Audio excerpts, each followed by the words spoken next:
from First Energy Stadium in Cleveland, Ohio. This is the NFL on EA Sports.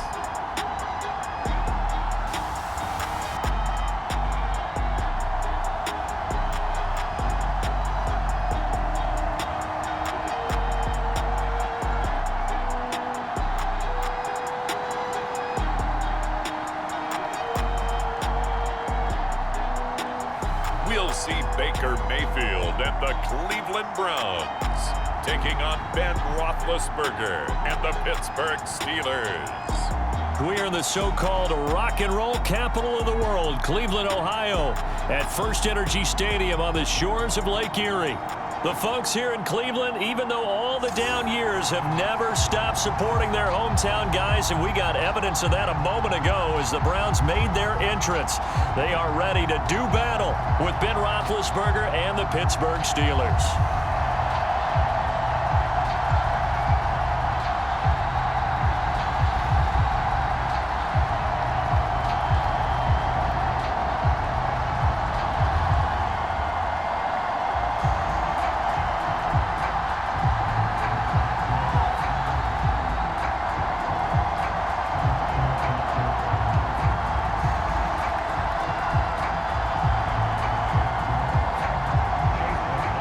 Here's the former Illini kicker Chase McLaughlin to get us started. And off we go from Cleveland.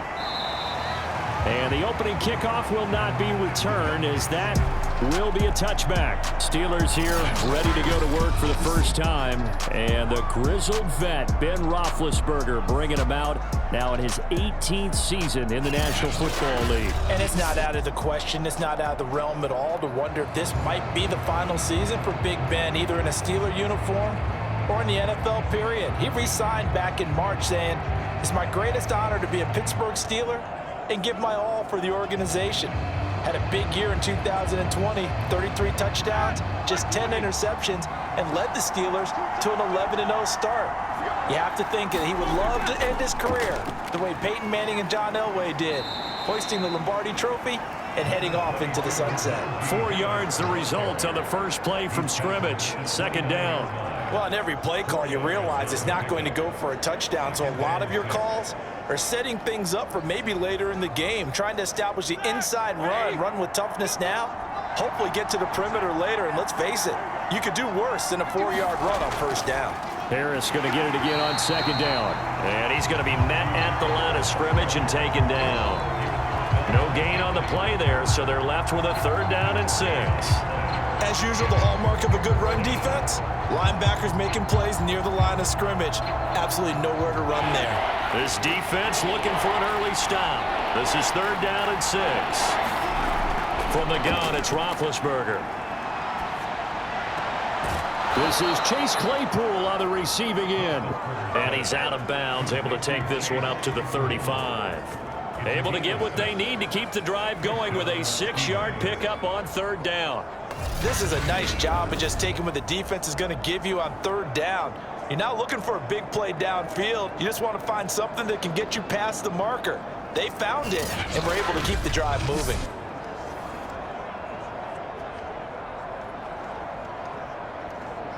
Ball up to the 35 now as they come up on 1st and 10. To throw here, Roethlisberger. That ball caught by the former Toledo Rocket, Deontay Johnson. An excellent pickup of 20 yards. And Deontay Johnson has seen his share of targets increase in his first 2 years in the league, and last year finished with 88 catches. Continuing to work on grabbing everything that comes his way. A nice catch there.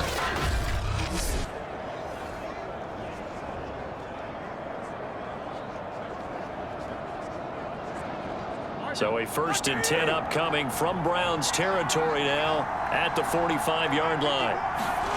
Out of the gun, it's Roethlisberger. Toward the center of the field, but it's incomplete. Oh, man, for him to be that wide open and drop it.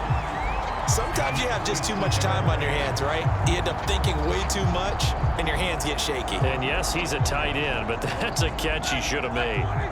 So after the incompletion on 1st, now 2nd and 10. Now the former fourth-round pick, it's Kalen Ballage. He'll get this up to the 34, and a good lane opening up right away for him. A Steeler first down on the pickup of 11 yards.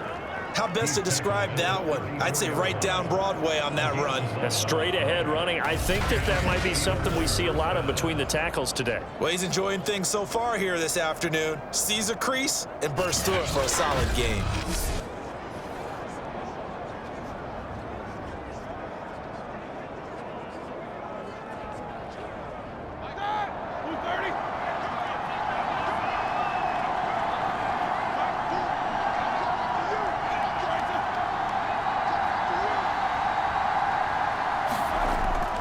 Now a first down carry for Harris. And inside the 20 before he's brought down. 17 more yards on that one as they keep the drive rolling. Quite the opening drive march they're on right now. It looks a lot like what we saw in practice prior to the game, doesn't it? You know, because on that last big practice beforehand, you go through your offensive script. You go through your play calling. You go through all the stuff and establish things. And it looks like it's going like clockwork right now for them. So from the 17 now, here's a 1st and 10.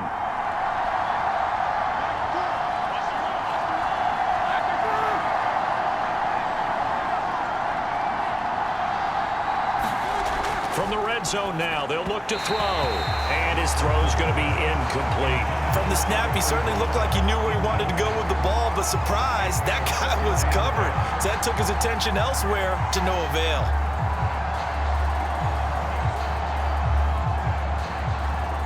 So they'll come up after the incompletion for 2nd down. On the delay, it's Ballage. And he'll get about 3 as he's taken down at the 14-yard line. Pretty good little two-play sequence there. You force the incompletion, then a very short pickup. Yeah, now maybe you bring in an extra defensive back or two because you want to try and defend on 3rd down. They like to play those nickel or sub packages, don't they? Play number 9 now on this pretty long opening drive, but this is 3rd down. Here's Roethlisberger. Now the pressure gets there, and he goes down just inside the 20 at the 19. In for the sack, Myles Garrett. We always talk about how teams are so competitively matched, and you just want to make those plays that give you an advantage. How about right here? The difference between letting them score a touchdown versus holding them to a field goal, that's absolutely huge with the play he just made. And you know he hated taking the loss there on 3rd down.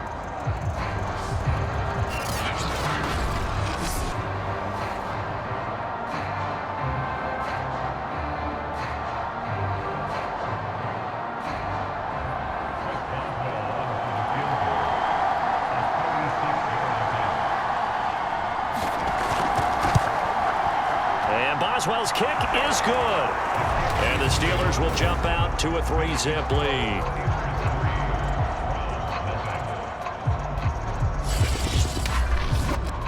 Able to move the ball on that drive. Yes, just 3 points, but 4 first downs were in there. Yeah, and you can look at it and feel pretty good about the whole thing and think, okay, this should continue throughout this ball game.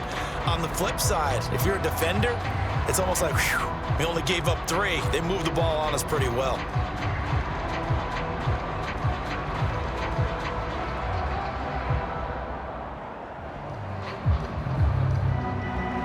After the successful field goal try, here's Boswell to send it away. Taking it about the 1. And it's a pretty good return here as he'll get this up to the 29. And for the first time, here comes the Cleveland Browns offense. Quarterbacked by Baker Mayfield, 4th-year man from Oklahoma. And while we can quibble a little bit about statistics, to me, Baker Mayfield's coming off his best season yet. 26 touchdown passes, come way down on his turnovers, and led the Browns to a playoff victory for the first time since 1994. This young man continues to mature as both a passer and a leader. Mayfield going to lead the Browns up now, 1st and 10, just shy of the 30. A first carry now for Nick Chubb. And he's going to lose yards. They take him down at the 26. The tackle by Terrell Edmonds.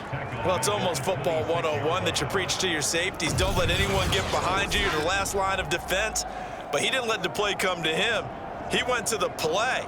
How about that read and recognition and finishing off that one behind the line of scrimmage?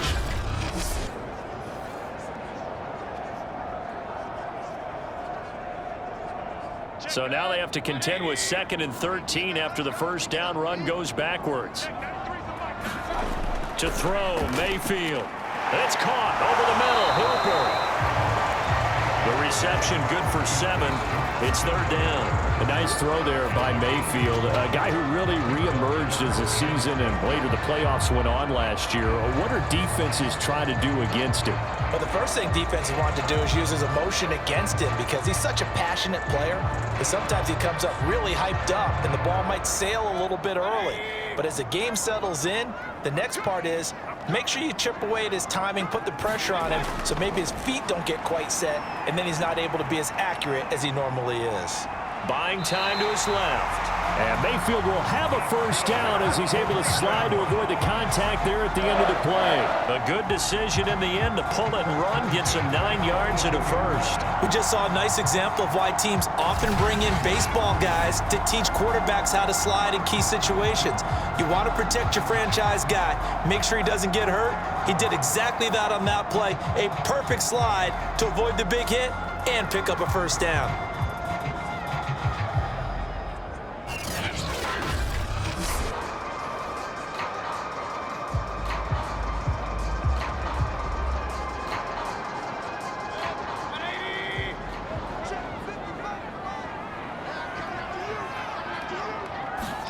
On 1st and 10, Mayfield. He's got the hook up to Odell Beckham.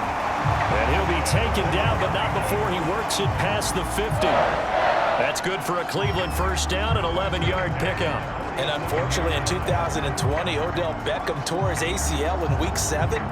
The Browns still made the playoffs. But, boy, if they had him around, they're thinking about a much deeper run. A good grab there. On first down, they'll run with Chubb. And they'll get this just to the 47. 1-yard gain. Well, sometimes you just have to give credit to the defense. Great job there at the point of attack, holding up. They won their battles at the line of scrimmage, left him no space to try and run. A really nice job swarming to the ball carrier. Here's 2nd and 9, just a yard on that last run. From the shotgun, it's Mayfield. That's going to be taken in by Felton. He doesn't find a ton of space following the display of quick feet down just inside the 45. Now, after the completion, we're going to get a timeout, an injured player. While the trainers take a look, we'll step aside.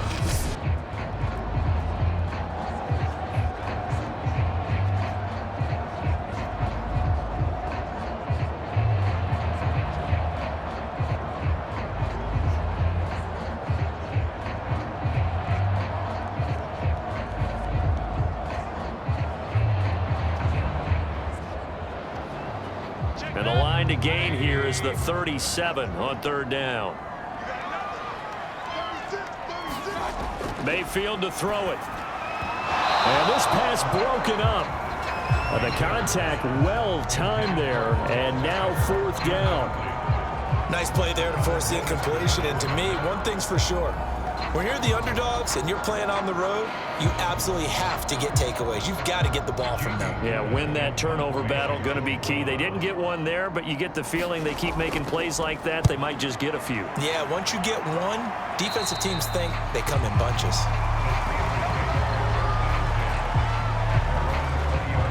So Pittsburgh retakes the field for their second offensive possession. They've got a 3-0 lead and the football as they start 1st and 10.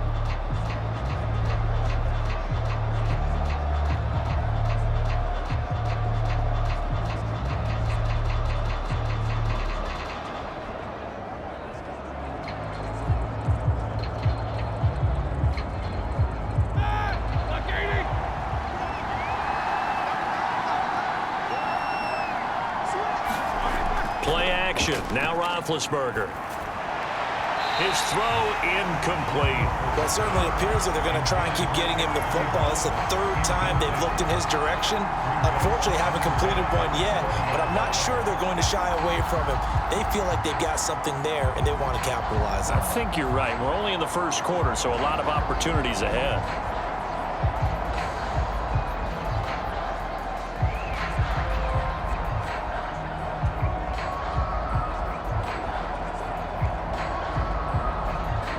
Here's 2nd and 10.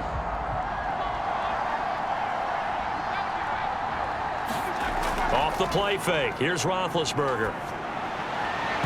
And that is incomplete. A lot of force bearing down on him there. He could not hang on. It's 3rd down. They went with a dime look on defense. 2 extra defensive backs on the field and covered up essentially every blade of grass. That allowed them to disrupt the play.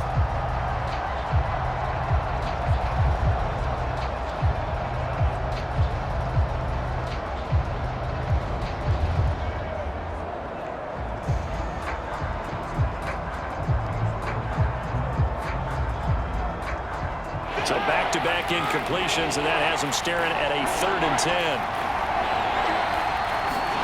10. Here's Roethlisberger to throw. The completion good. This is Eric Ebron. And he will have a Steelers first down as they're able to get the 3rd down conversion. Like so many tight ends nowadays, they have no problem at all putting him in the slot and letting him go to work, and that's a nice pitch and catch right there for a first down.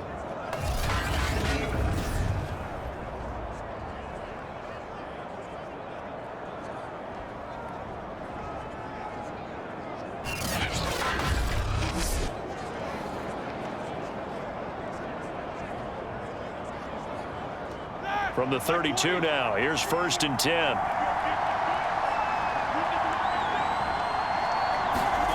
They go play action now. Roethlisberger. And able to get this one across the 45 before he's brought down.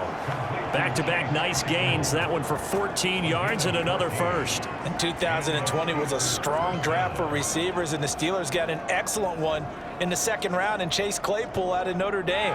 11 total touchdowns last year. Among rookies, only Jonathan Taylor of the Colts had more. A strong catch there. They'll run on 1st down. It's Harris. Now a flag comes in from the umpire after a gain of about 4. And this looks like it's going to be holding. That one whistled against a big right tackle. You'd think being able to fire out and block, it'd be a lot easier to not commit a holding penalty, but it's tough to keep those guys right in front, isn't it?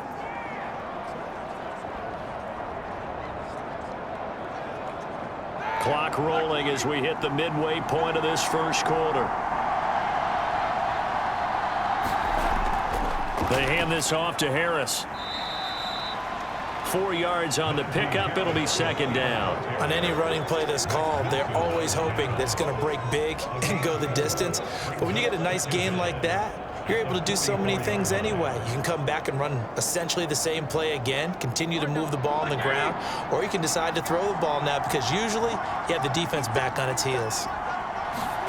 On 2nd and 12, Roethlisberger. Completion here to Claypool. And he's able to take it across midfield before going out of bounds. They'll get 9 there as that sets him up better for 3rd down. People worry about throwing the out route because often it can get jumped, and that can turn into either an incompletion or an interception. But not on that one. Everything came together, and he catches it and goes over the sideline.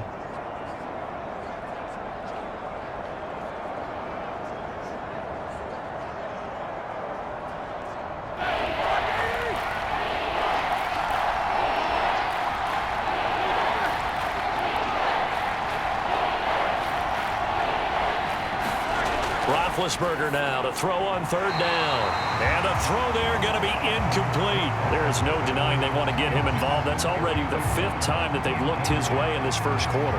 So that tells me defensively that they want to insist on going in that direction.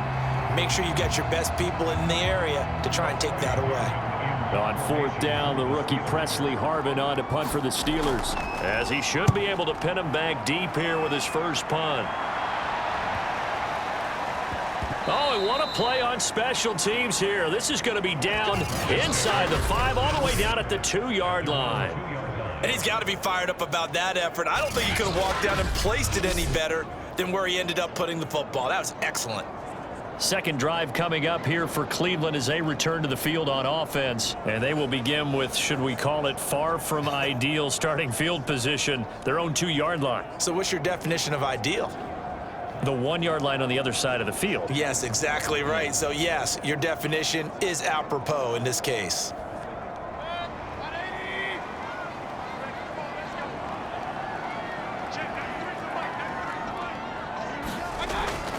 They start on the ground with Nick Chubb. And he'll take this up to about the 7 or 8 yard line. He'll get a nice chunk there on the first down run, and it's 2nd and 4. And that run, that changes the whole mentality about the drive right there. They were starting on their own 2-yard line. They just wanted enough space to punt the football successfully. Now they're talking about putting together a drive.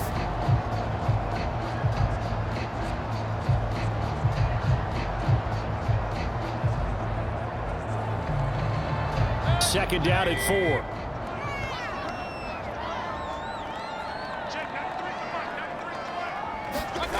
Here's Mayfield. And he's got the hook up to Landry. And they'll get him down up past the 15.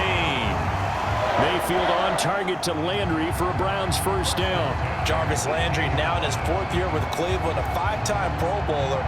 No one plays harder in the league, and he's only missed 1 game in 7 years. He does what he always does, makes a nice catch there. Thanks to that last play, a little more room to operate. 1st and 10 at the 18. Mayfield off the play fake.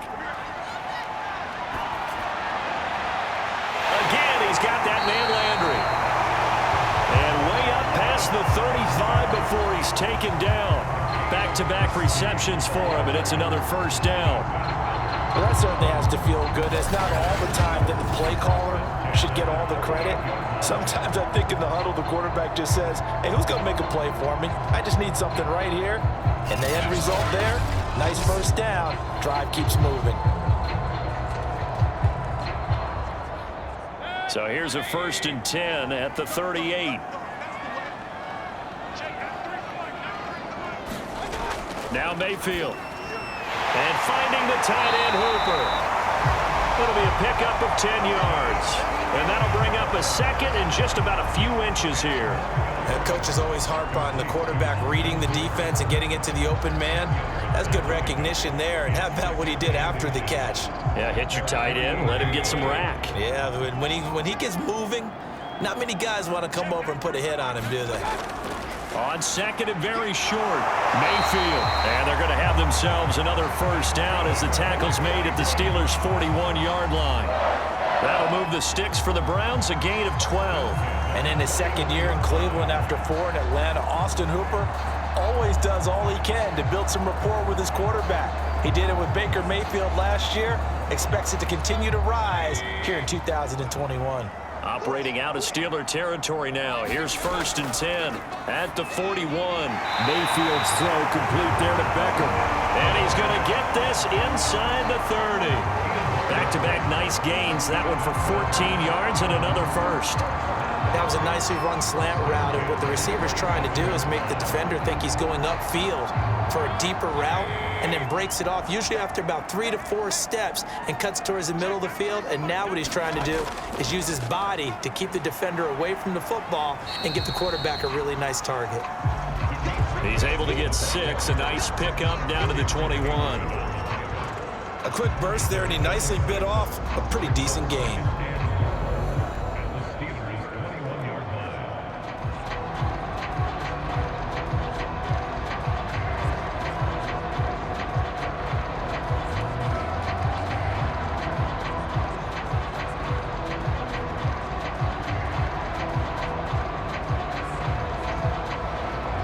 The last run got 6, now 2nd and 4.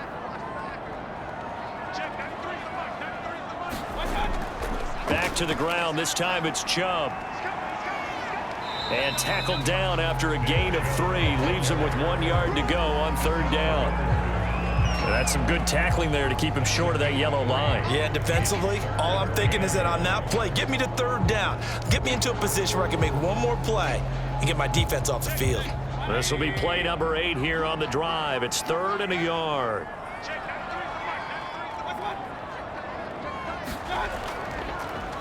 Here's a handoff out of the gun. And he is going to have a Browns first down as they're able to convert, albeit not by much, on 3rd and a yard. The first drive this unit had, they punted. This drive, much more polished, just looking crisper, aren't they, moving the ball? Maybe the first drive was a little bit of a wake-up call. Probably a little bit angry that they had to punt the ball away the first time they had it. Got motivated, got to the sideline, said, okay, Let's not let that happen here as we take over again.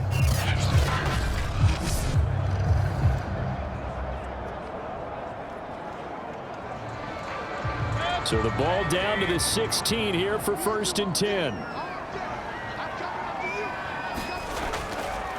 From the gun, he'll hand this off. And he'll get 4 there, down to about the 12-yard line.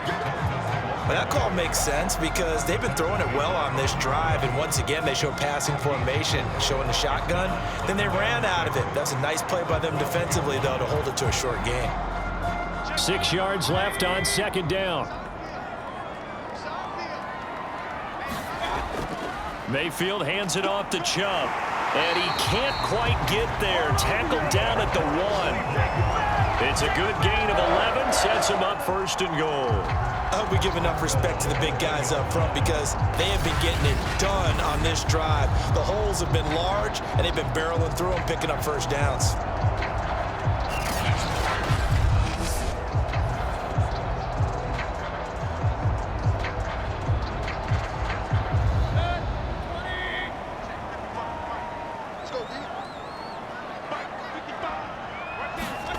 Throwing, Mayfield to the goal line, but it's incomplete. My first thought is surprise because that's one of the better tight ends around, and I've seen him pull in balls like this before. But how about a little credit to the defense forcing that incompletion?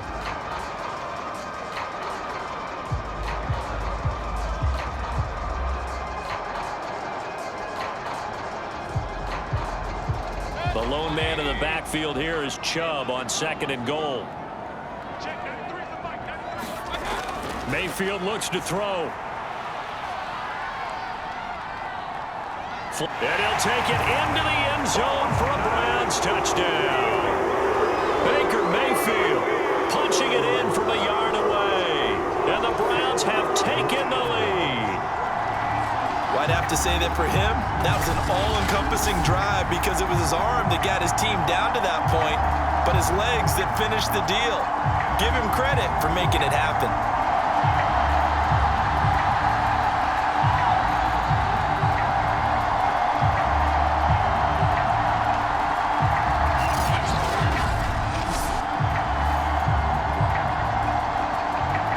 Chase McLaughlin on for the extra point. And this is up and good to make it 7-3. So that one a 13-play drive in total. And it ends with a 1-yard touchdown run.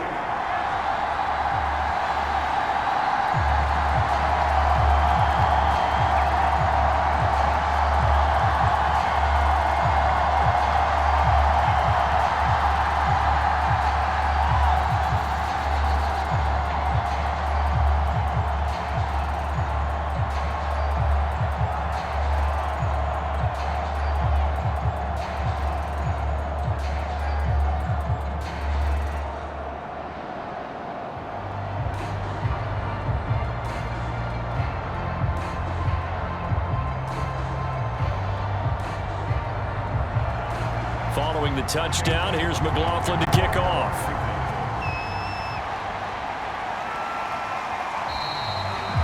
The football will come out to the 25 as McLeod will not return it.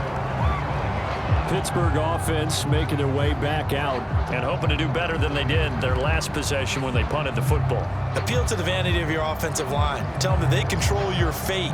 Leverage guys. Win the line of scrimmage. If you do that, you start to win 1st down. You win 2nd down. And guess what? You start accumulating 1st downs. And that's what they need in order to not punt the ball again.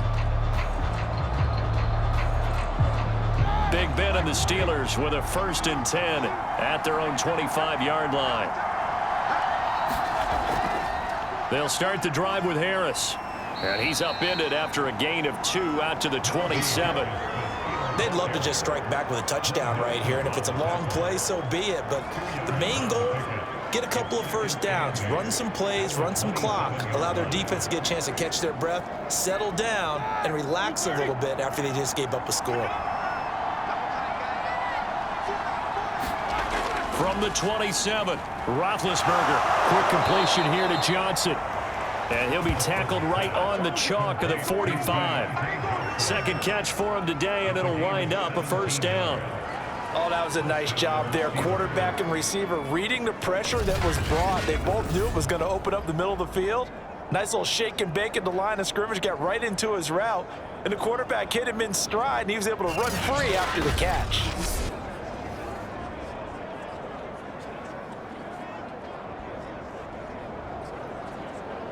Here we go. 30.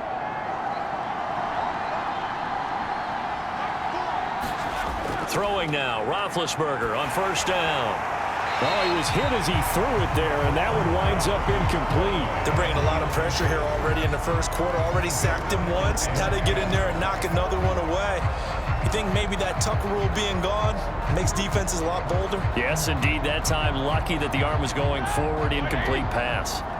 So now 2nd and 10 after the incompletion on first down. From the shotgun, it's Roethlisberger. Throwing middle, but it's incomplete. Tight end has become a bigger and bigger part of the passing game in the NFL, but if you drop the football, that position can get swapped out with a wide receiver in that spot, a running back in that spot. There are other ways they can go if you're not going to catch the ball. And that's not just his first drop, his second drop of the game. On third down, Roethlisberger. And this one is incomplete. Has to be a little bit of frustration there. Back-to-back incompletions. Receivers blanketed on both attempts, this time on third down.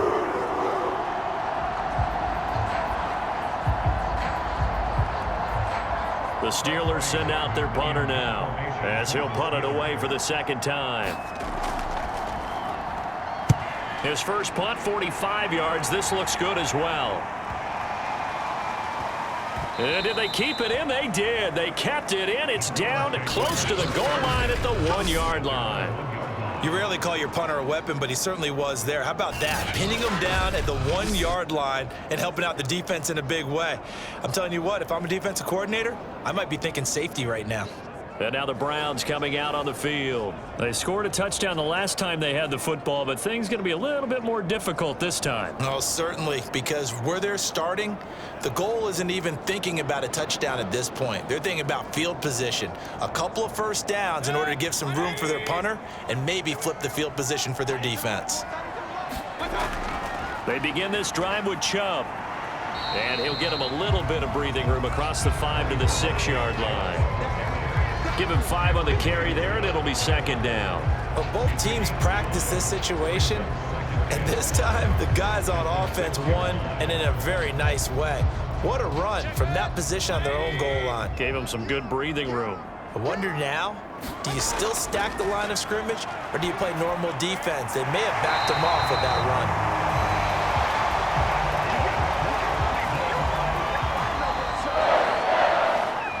After one, 7-3 to score on EA Sports.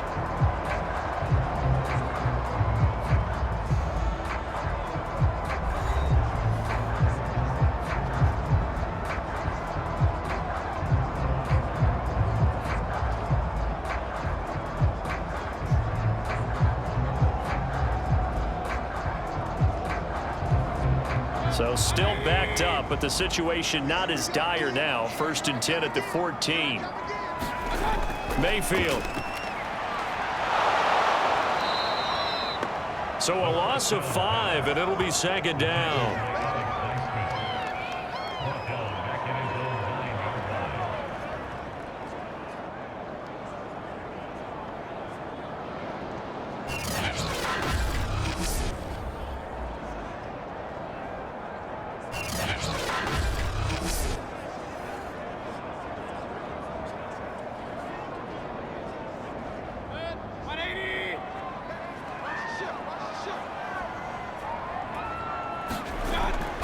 Handoff comes to Chubb. And a short pickup here as he'll get across the 10 to the 11-yard line. Give him 3 yards on the run. Now they'll need to draw up something good here on 3rd and 13.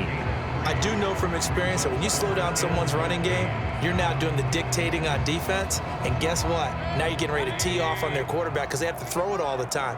But you still have to be alert for the draws and other plays of that nature to make sure you don't get hurt. And he's going to be brought down. Back at his own 6-yard line. Alex Highsmith able to get in there for his second sack of the afternoon. Brandon, what I remember most about playing with guys who knew how to rush the passer, they would just tell you, just cover people for me, just long enough for me to get there. And that's exactly what happened on that play.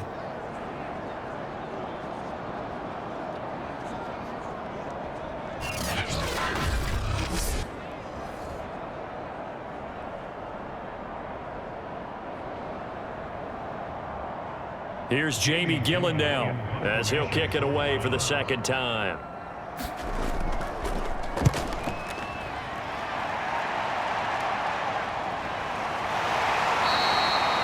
It's a 45-yard punt, just a 1-yard return. And the Steelers will go on offense here, 1st and 10. Pittsburgh set to take over again on offense. The crowd may be losing just a little bit of the edge after back-to-back punts. They want some big plays. They want to see some offense. They want to see somebody break away, whether it's through the air or on the ground. Now it'll be interesting to see where the patience is on both sides. Each head coach, can you hang in there and not try and force something that could put your team in some jeopardy? So good field position for the Steelers as they come up 1st and 10, just shy of midfield at the 48. They go play action with Roethlisberger. And they get to him with a pressure as Roethlisberger goes down. Jordan Elliott, give him the credit for the sack and a loss of 14 yards. And the Steelers normally have a good offensive line protecting Big Ben. They allowed just 14 sacks all of last year, the lowest total in the NFL. But in this one, they've given up 2 sacks already.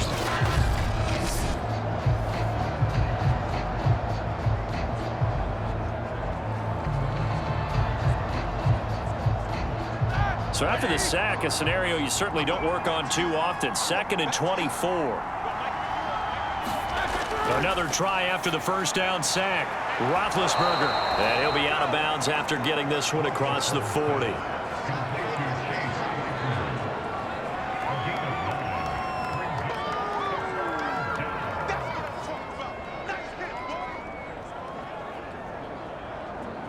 The Steelers on 3rd down. 2 for 5 to this point. This is 3rd and 14.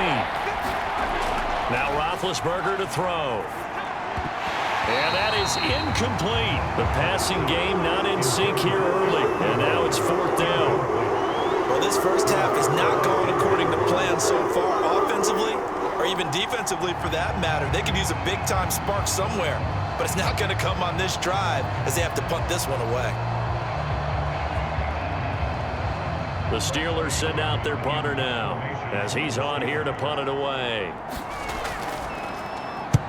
He's been a busy man here in this first half as he gets it away.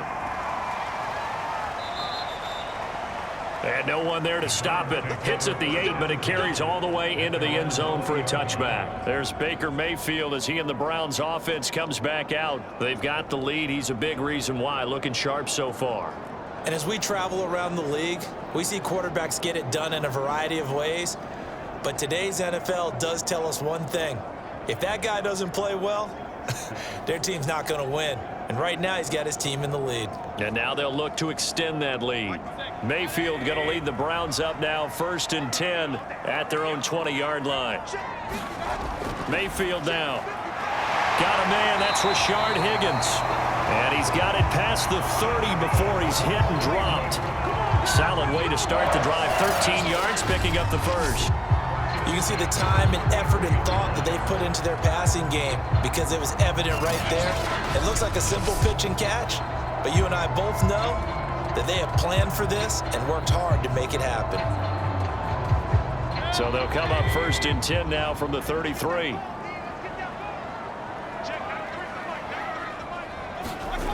He'll drop to throw. And it's incomplete. Boy, he doesn't drop many like that one. 2nd down. I know we're just in the 2nd quarter and there's a ways to go in this game, but that's a 2nd drop. I'm wondering if that's a little bit of an alarm bell for them when they start calling plays on the offensive side of the ball. His eyes already looking upfield on that last one before he brought it in. Throwing again on 2nd and 10. Mayfield. And that'll be incomplete. He was was looking for Demetric Felton that time. And it's third down. Certainly appeared to take away his first read, and by the time he tried to look elsewhere and find an open target, the coverage was too good. That one falls incomplete. The Browns on third down. They've hit 2 for 4 thus far. This is 3rd and 10. Back to throw again. That one caught by Felton. And he'll be taken down well before the first at about the 36-yard line. 3 yards, all they could muster there, and it'll bring up 4th down. The key to any screenplay is all in the deception, and that means everyone on the offensive side of the ball. But someone gave it up because that one wasn't very well concealed. And the defense able to rally to it and hold it for just a short gain.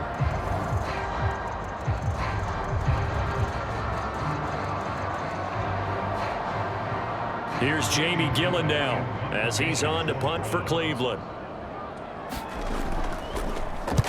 And he gets it away, a directional kick going toward the sideline. And this will be up to the ruling of the side judge here. He says it crossed out of bounds at the 16-yard line.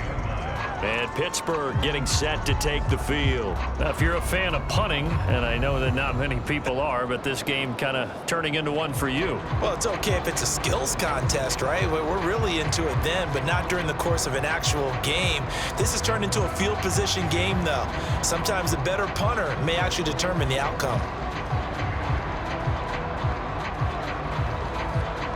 Big Ben and the Steelers with a 1st and 10 at their own 16. Roethlisberger. Man open, that's Ray McCloud. 5 yards on the catch there, brings up 2nd down.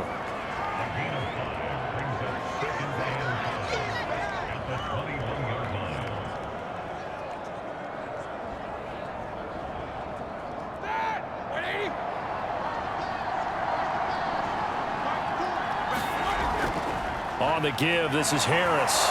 And this one will go to the 28-yard line. 7 yards there and a 1st down. Oh, that's a very good run there by Najee Harris, who can take it inside. He can get to the perimeter. He can do it all with his build and his speed. This is a guy coming out of Alabama who did everything for the Crimson Tide. That's why Pittsburgh took him in the 1st round. Last in the league in rushing as a team last year were the Steelers.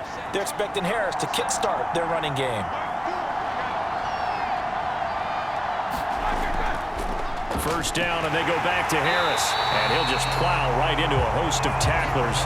Nothing there at all, and it'll be 2nd and 10.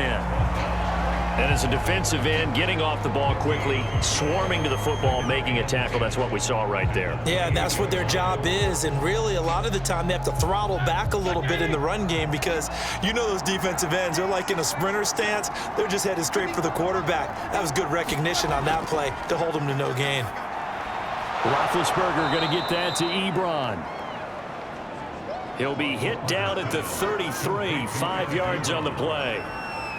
Not a big window to throw. Coverage wasn't too bad there. Yeah, they had him under wraps pretty well, but somehow able to muscle his way open and catch the ball.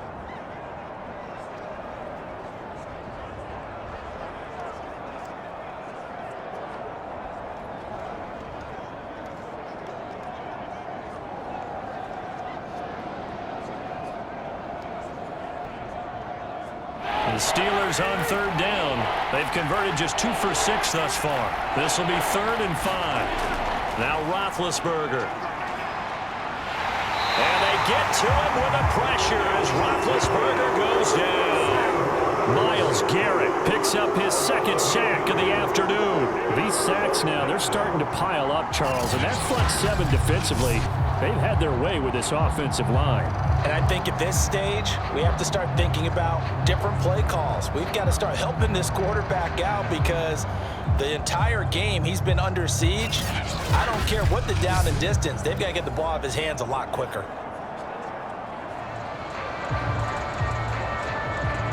The Steelers send out their punter now. He's been terrific so far. Averaging over 50 yards a punt so far as this one's away. Pulled in at the 24. A very nice punt that time, but they get 11 back on the return. And the Browns will take over 1st and 10. The Browns set and ready to go on offense. They're out in front. Last time they had to punt it away. We'll see if they can add to their lead now. They don't want to go out and punt it away again. This team now wants to get a cushion, put people away. They want to run their offense and have it end up in the end zone. For the Browns, good starting field position as they have it 1st and 10 at their 35-yard line. On 1st down, Felton, and he'll rumble for about 5, up close to the 40. That's a really good gain right there. They pick up 5 yards halfway to a 1st down. The only problem now in the huddle, everyone's going to want to touch the football. Be a lot of chattering now because they've seen that they can move the line of scrimmage. The 1st down run got 5. Here's 2nd and 5. From the gun, Mayfield. Pressure comes, and the Steelers take him down. T.J. Watt in there to get him. It's a loss of 5. And the Watt family certainly knows how to get to the quarterback. His brother, J.J., he led the NFL in that category twice in 2012 and 2015. And now T.J. enters the record books. Led the league in sacks with 15 in 2020, but he plays so hard, he's always around the quarterback. 61 pressures last year, 16 more than the second-place finisher.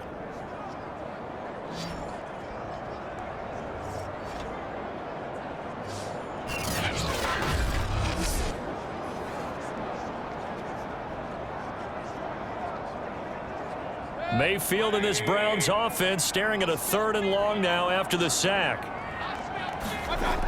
They'll drop to throw.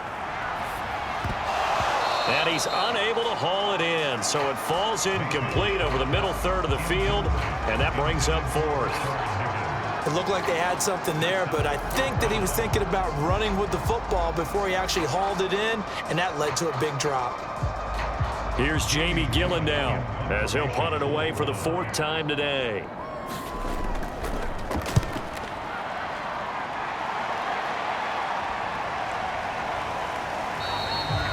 It'll be a 39-yard punt, no return, and the offense will take over with a new set of downs. We focus our attention now on the quarterback, Ben Roethlisberger. And I guess the question, Charles, is what's the formula for keeping him better protected? Because as we see, the protection, it struggled. And normally what you get is renewed determination. When the big guy gets hit, that usually sparks people. Hey, we can't let this happen anymore. They take it personally. He's not supposed to be on the ground, but that hasn't been the case so far in this game. So maybe they've got to figure out how do they get rid of the ball faster to help out the offensive line so he doesn't get hit as much. And we'll see if they can keep him off the ground now going forward. On 1st down, it's Roethlisberger.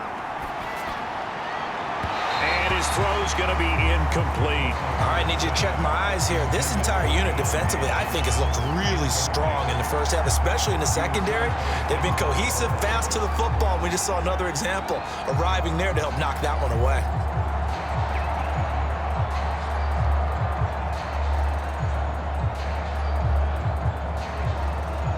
Second and 10.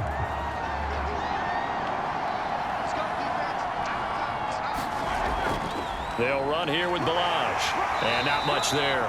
Maybe a yard up to the 24. Well, that's a good start to this drive on the defensive side of the ball. Force the incompletion on 1st down.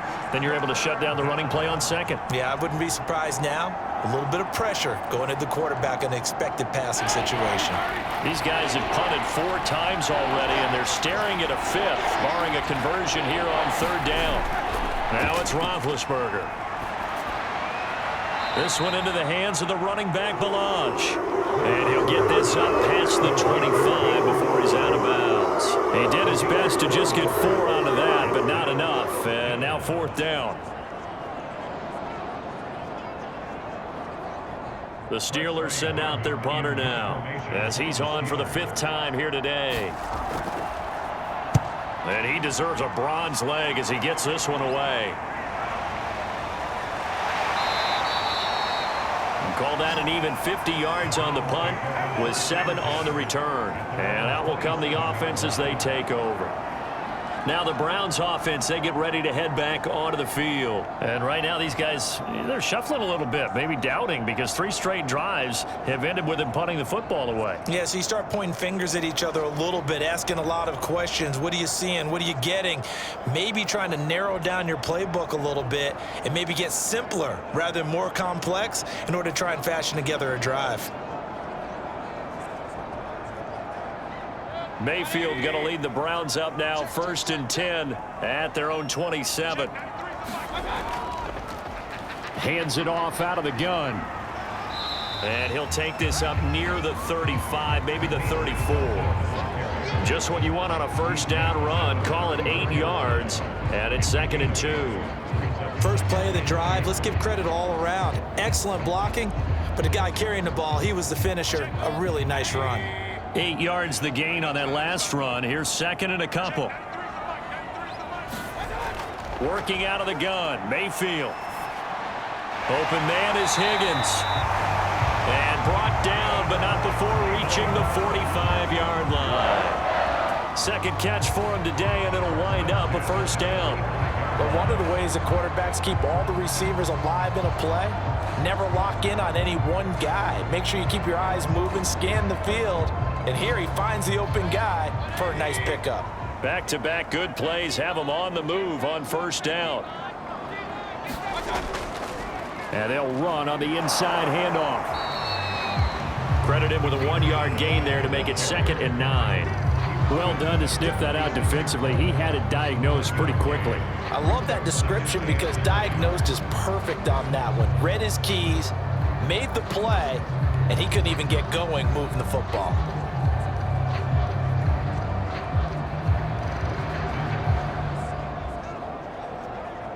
The run only got a yard. Here's 2nd and 9.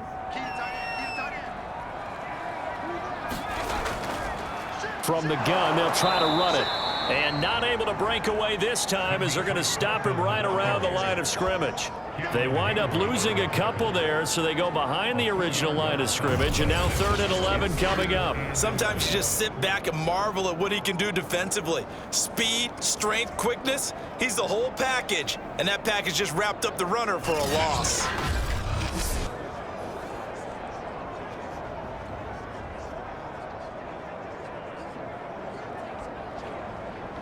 The Browns on 3rd down. They've converted just 2 for 6 thus far. This is 3rd and 11. They're going to look to throw.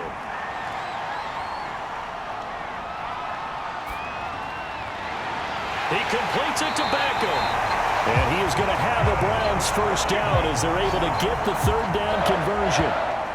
That's a big gainer on that play, and from experience, I can tell you, that's where defensive backs will come into the huddle and say, guys, how about some pass rush? But you're going to say it nicely because those big guys up front, they don't like being criticized very much.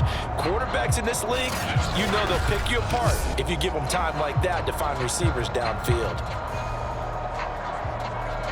Operating out of Steeler territory now. Here's 1st and 10, down at the 33.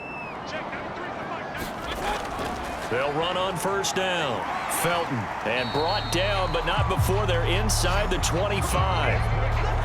Another strong gain on the last 2 plays. They've moved it a combined 33 yards. I think they like this drive a little bit better there, partner. Running game helping out, picking up some of the slack.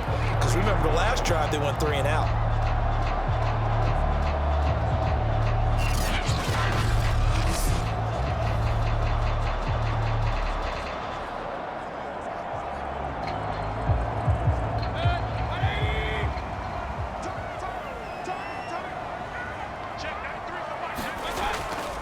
A give. This is Chubb.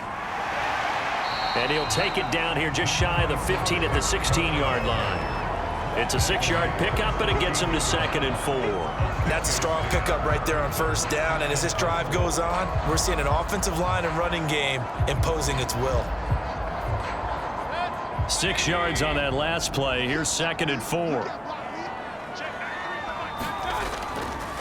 A run for Nick Chubb. And he'll get it here to the 10-yard line. 7 yards on the pickup there, and now they've got it 1st and goal.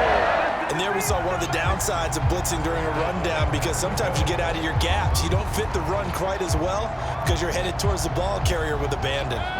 So not quite a 1st and goal. It's 1st and 10 from the 10. Now they'll switch it up here and look to throw. Incomplete.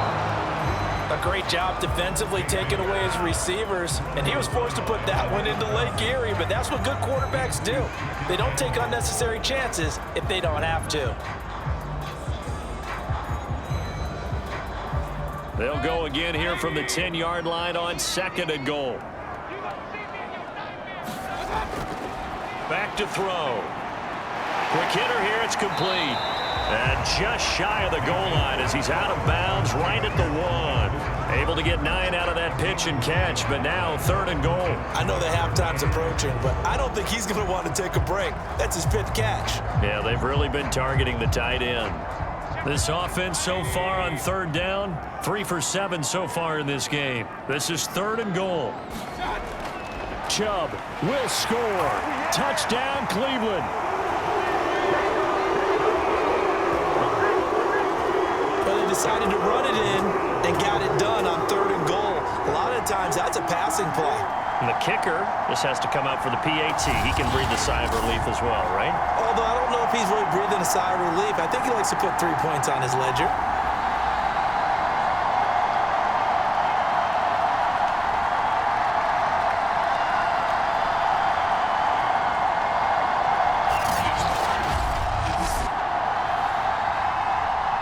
McLaughlin for the extra point.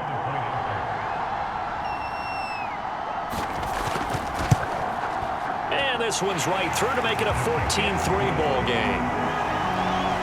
So that one a long 11-play drive.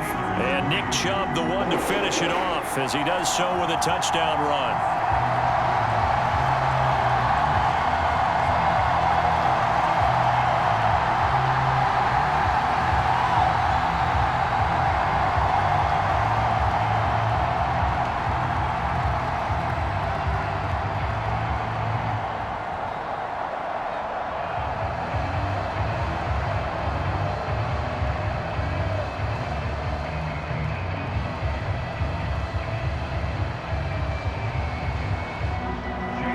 Following the touchdown, here's McLaughlin to kick off.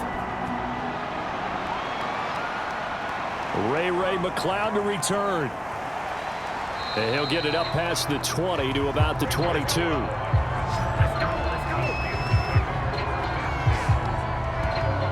Pittsburgh's offense now heading back out onto the field. These guys had to punt their last possession, and that's become too familiar of a refrain. Too many of these drives just wound up going nowhere. But you know how in baseball, when the pitcher gets a base hit and he's on base, they bring his jacket out to him to keep him warm?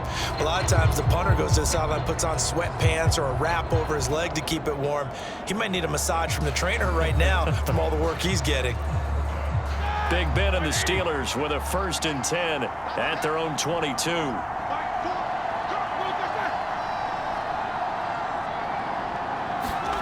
Here's Roethlisberger. Over the middle, that's caught by Claypool. And he gets this one just shy of the 40. They'll mark him down at the 39. That's a good way to start the drive. 17 yards and a 1st down. Well, that was a fun one to watch right there. A nice in-breaking route and plenty of room in the middle of the field. And he was able to get behind the linebackers and grab the completion for a really good pickup.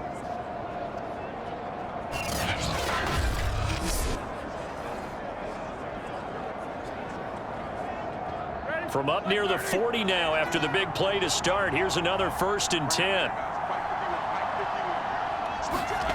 Roethlisberger will throw. He finds his man Johnson. They showed off a nice juke of the defender before the next wave could bring him down.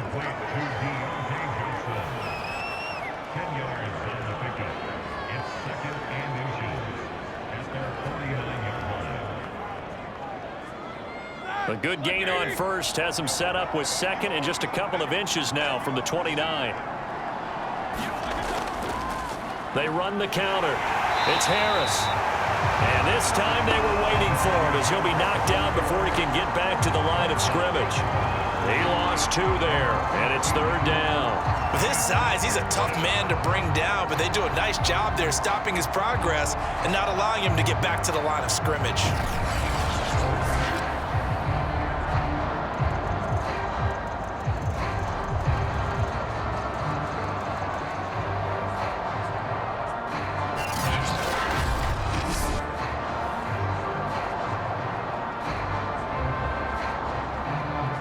These guys have punted 4 times already, and they're staring at a 5th, barring a conversion here on 3rd down. Now Balaj. And he is going to have the 1st down, and that is going to take us to the 2-minute warning.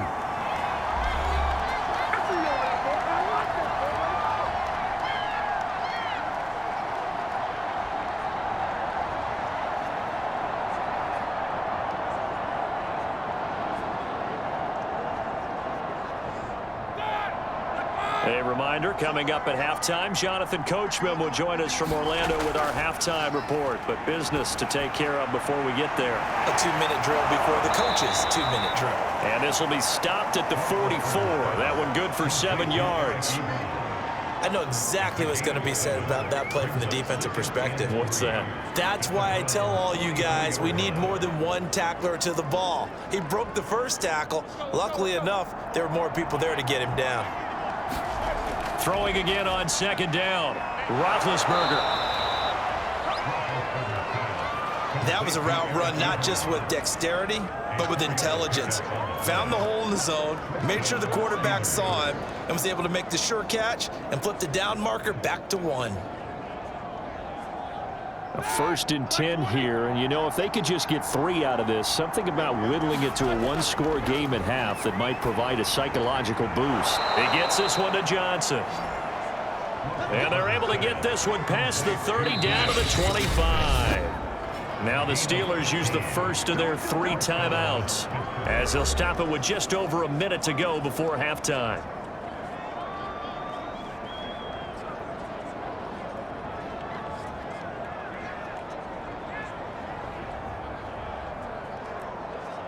This offense finding its legs now. Here's another 1st and 10. Ben to throw again. He's going to flip one out here to his running back. And out of bounds right around the 20. Now that's the type of play that gives you a chance to win. Nothing forced downfield where you don't have a guy open. Swing it out to the back, and maybe even check it down, whatever you want to call it. Gain of 5. You're just trying to get 4 on 1st down. They're ahead of the chains now.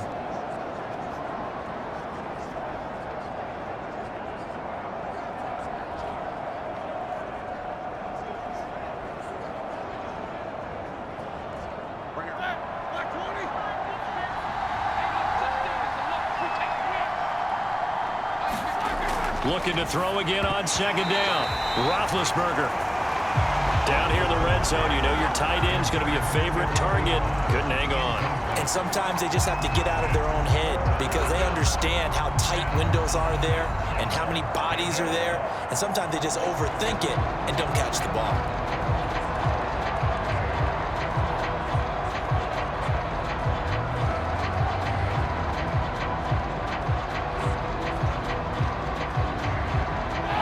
The huddle and come up on the 9th play of this drive, needing 5 yards on 3rd down.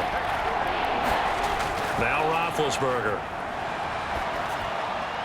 And that will be incomplete. Another good drive, Charles, but it looks like another that might end in a field goal try.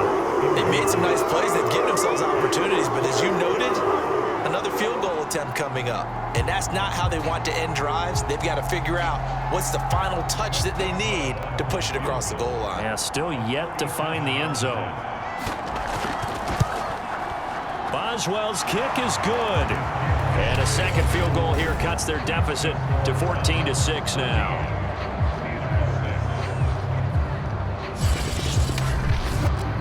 So the 3 points there, and CD, that helps them inch a bit closer. Yeah, partner, when you're losing, any points you see go on the board in your favor, you're happy to take them.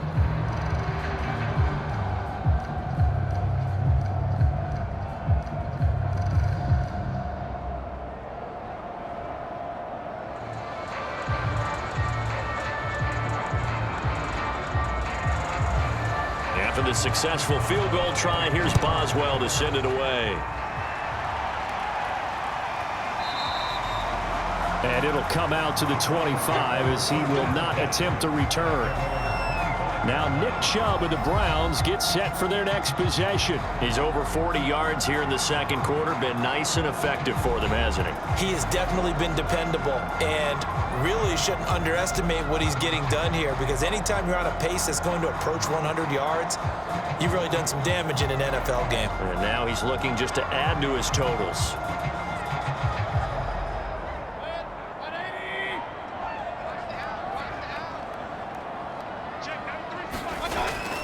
On first down, Felton. Yeah, this will be a gain of 5 as he gets it to the 30. Now the Browns will use the first of their 3 timeouts as they'll stop it with just over 40 seconds to go in the first half.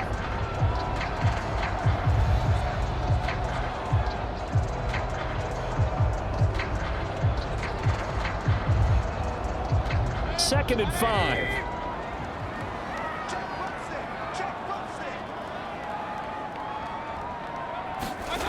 To throw, Mayfield. That's going to be taken in by Felton. And he slips up past the 45 before being tackled. Now the Browns signal for the second of their timeouts, as it'll come with 36 ticks to go in half number 1.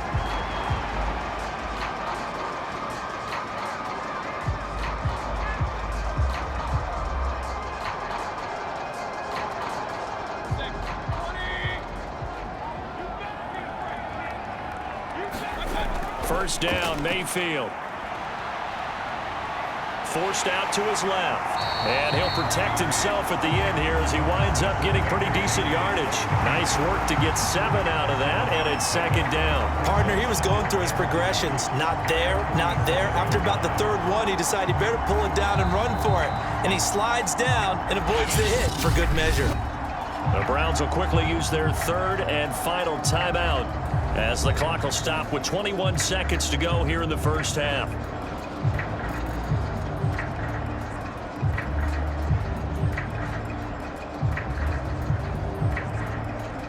Working with a second and 3.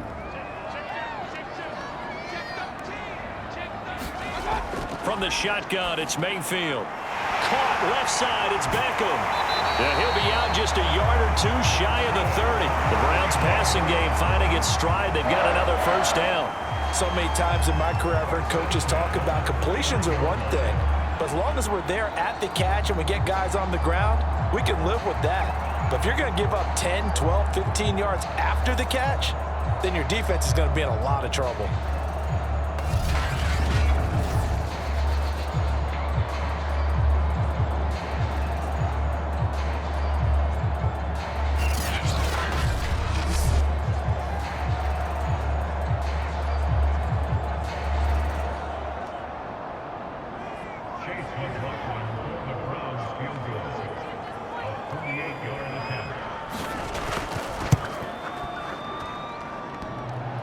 And that'll be off the crossbar and out and short. He couldn't get it there. It's no good. And this score will stay right where it is.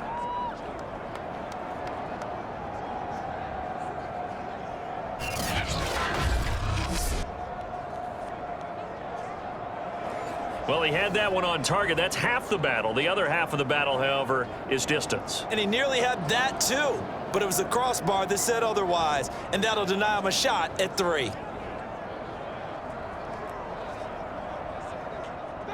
The Steeler offense here about ready for their next drive. And with 10 seconds left, not really enough time to put something together. Meanwhile, Ben's throw complete there to McLeod. And this offense going to elect to burn a timeout with 5 seconds remaining in quarter number 2.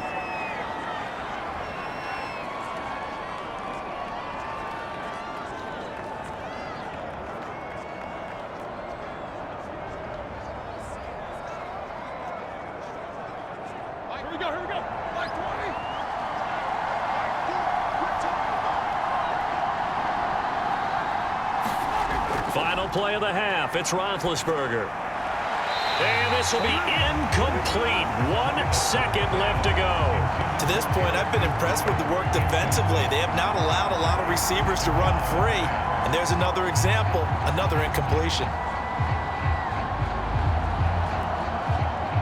An incomplete pass on first down. That leads to a 2nd and 10.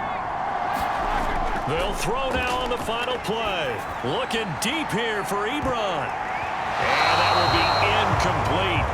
Tried to dial up the long one way out there, but it'll be 3rd down. So we have reached halftime here in Cleveland with the Browns on top. As we'll head down to Orlando, that's where we find our man Jonathan Coachman at our EA Sports Halftime Report. Coach. Okay, Brandon, thanks very much. And welcome in, everyone, to an abbreviated version of the EA Sports Halftime Report. All right, Brandon, thanks very much. Welcome, everybody, to our abbreviated version of the EA Sports Halftime Report. This game's had a little bit of everything thus far, and certainly plenty to look forward to, as the teams are right back out there for the second half. So we'll get right back out there as well, as we'll turn it back over to Brandon Goddard. Okay, Coach, appreciate it. A 1-touchdown game here as we get set to resume play in the second half.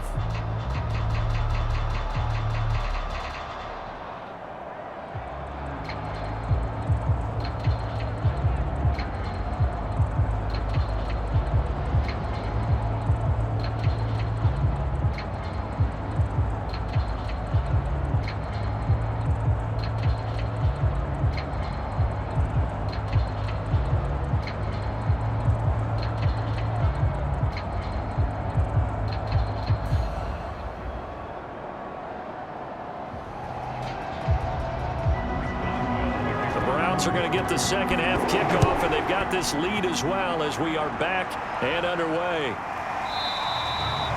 And he will not bring it out. It's a touchback.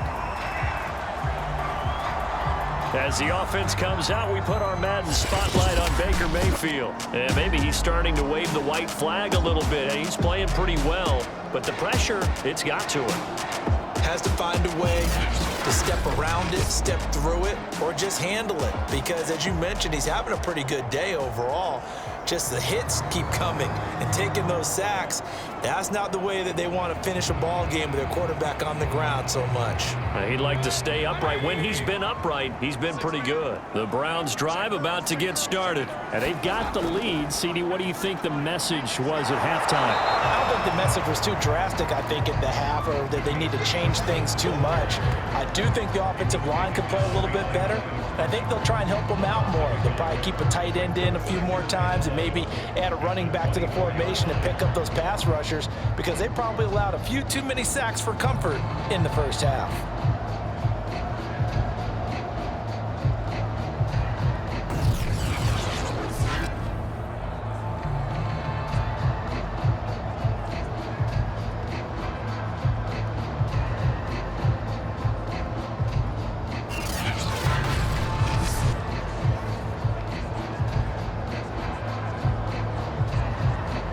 Loss of a yard there to start out. That leads to a 2nd and 11. They'll keep it on the ground. Felton. And he is going to be stopped cold behind the line of scrimmage. Chalk that up as a 4-yard loss. And now it's 3rd down. And that's where this defense is going to need to do more in the second half. Good pressure that time. Forces some indecision in the backfield. He's going to wind up being taken down for a nice loss.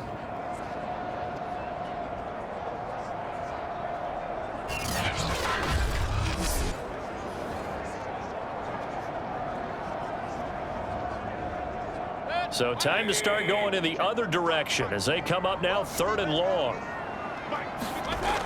Here's Mayfield. Pressure comes and down goes Baker Mayfield.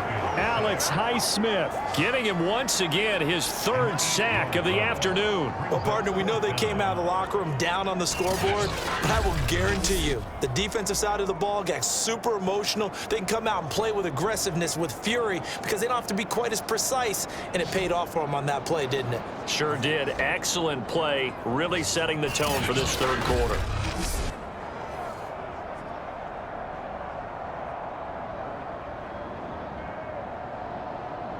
Here's Jamie Gillen now as the drive goes backwards, so he's on to punt it away.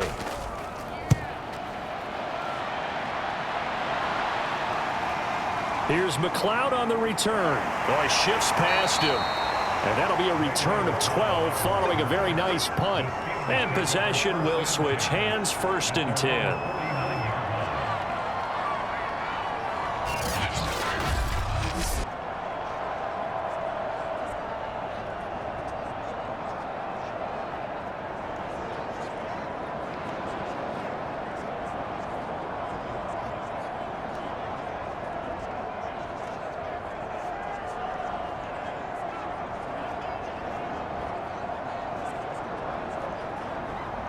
The Steeler offense here about ready for their next drive. And their defense did its job by forcing the punt to start things out. And now, Charles, can the offense get in gear? I think, partner, you can sense them saying, okay, the first half was theirs, but now let's get the momentum back on our side. We forced a punt.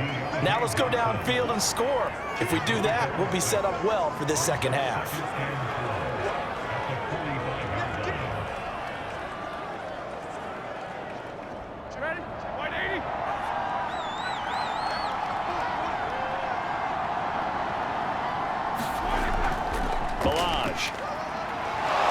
And he's got this down to the 35. A gain of 10, good for a Steeler first down. How many times do we say in this game that speed kills, and it does it in so many different ways? In this case, you got a back who's quick and shifty, can make moves, make people miss, but also gets to and through a hole before it can close down. That's some of the benefits of that speed, not just outrunning people in the secondary, and that led to a really nice gain. Ball up to the 35 now as they come up on 1st and 10.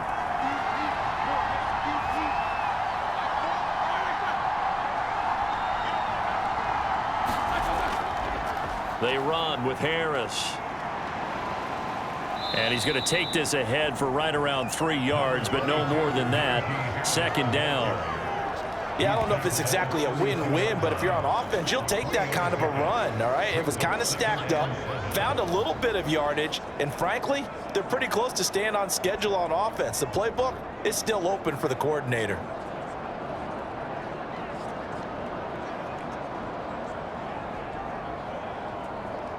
The last run got 3. Now here's 2nd and 7. From the gun, it's Roethlisberger. And a quick throw here that's complete. And they'll be inside the 25 now at the 24. That one, a first down pickup of 8. Another catch for him there on this drive, Brandon, and it looks like they're going to utilize him out of the backfield any way they can. And that time they pick up a first down. So now on defense, do you assign a man to him and try and cover him before he gets going? They'll run on first down. Harris. Heck of a broken tackle, but only able to work this down near the 23. And give the tackle to Anthony Walker. Tough day, tough sledding right there, and it's been that way the entire game. Not a whole lot of room to ramble for him. Yeah, you're right. It's been that way all afternoon. Didn't get a whole lot better there. The last run got a couple. Here's 2nd and 8. Here's Roethlisberger. And that throw behind his man. He missed him. Incomplete. A lot of times it's that first read that you have. Maybe you get it in pre-snap, and he locked in on his target, but he was covered quite well, and that one's incomplete. So the failure to connect on 2nd down, that leaves him staring up here at a 3rd and 8. Now it's Roethlisberger. To the right side to Eric Ebron.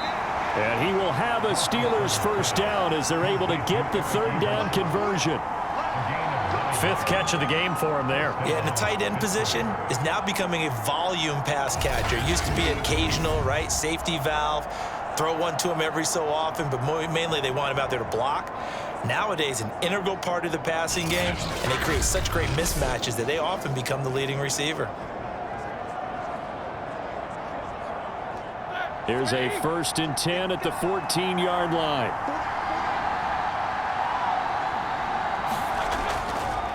Now a give, running left is Harris. And this play goes nowhere, losing yardage back to the 15. Officially, it's a 1-yard loss. That's going to bring up 2nd and 11. That was well played there defensively. 2 tight ends in the formation, which essentially gave them 7 blockers up front. Hard to imagine with all that size and beef that they could let a tackler through, but that's exactly what happened. A loss resulted.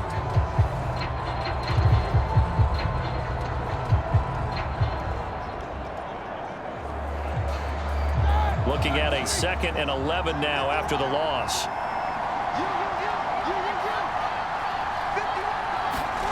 Here's Roethlisberger to throw. And he's going to go down. Back at the 27-yard line, he's sacked.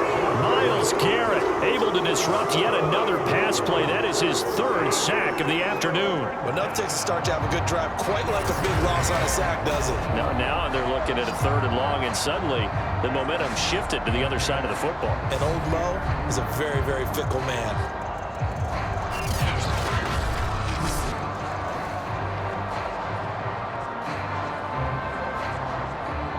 So the sack, and now a 3rd and long situation for the Steelers and Ben Roethlisberger. To throw here, Roethlisberger. Throwing for his running back, and he's got him complete. And he'll be a couple yards shy of the red zone here at the 22-yard line. That one good for only 6, and it leaves him with a 4th down. We can make this one pretty simple. Locked up all of his progressions downfield, forced to get it to his running back. But how about the way they ran to the football and knocked him down to force a 4th down?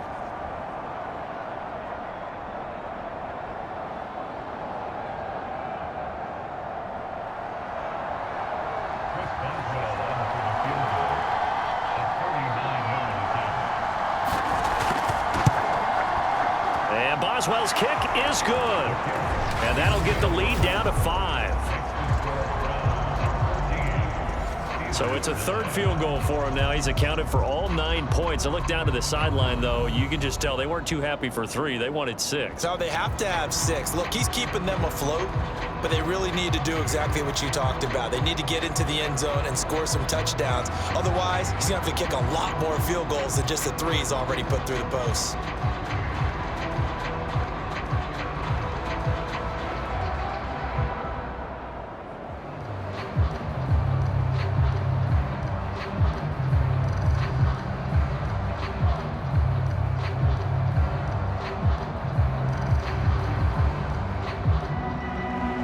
For the successful field goal try, here's Boswell to send it away. This fielded right at the goal line. And out a little across the 25 to the 27.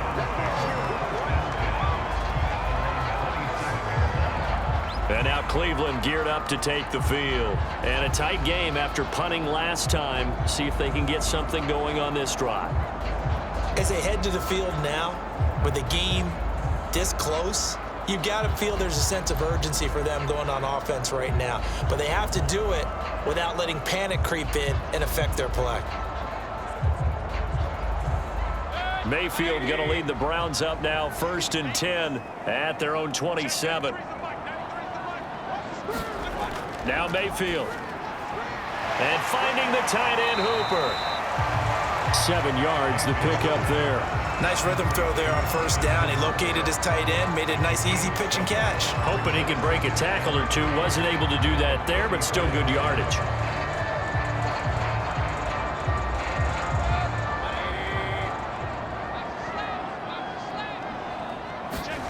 To throw again on 2nd down. Mayfield.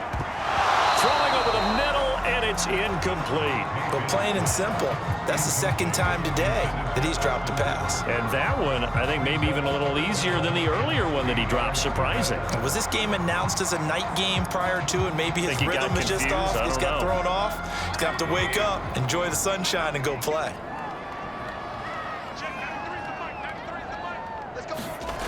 Third and short yardage. Mayfield.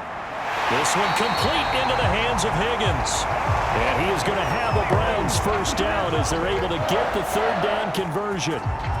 Well, we can talk about it like it's just a basic route, but how about the timing on this one? Lined up on the right, runs a deep in route, and how about the throw? Right on the money. Bam, puts it right in there and on his hands. Nice completion, really good pickup.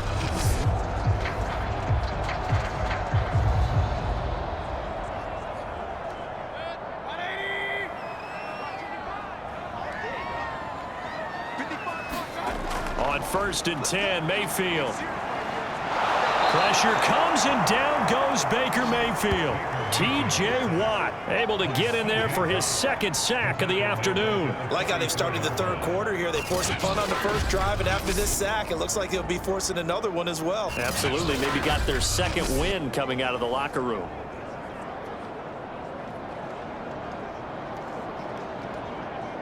A hole to dig out of here. 2nd and 17. Another try after the 1st down sack. Mayfield over the middle to Beckham. 6 yards is the pickup, and that'll lead to a 3rd down. One thing you're hoping for when you run drag routes, you're able to hit a receiver in stride, and he can pick up a lot of yardage after the catch. But in this situation, the defense was effective, able to stop him before he could get a good head of steam going. An important play right here, 3rd and 10. And I would expect pressure here. On 3rd down, Mayfield. And that is incomplete. Oh, he had a defender right there with him to force that to the ground. And 4th down now coming up. They went with the dime look that time on defense, just flooded the field with defensive backs, blanketed everyone, took away all the passing angles, thus the incompletion.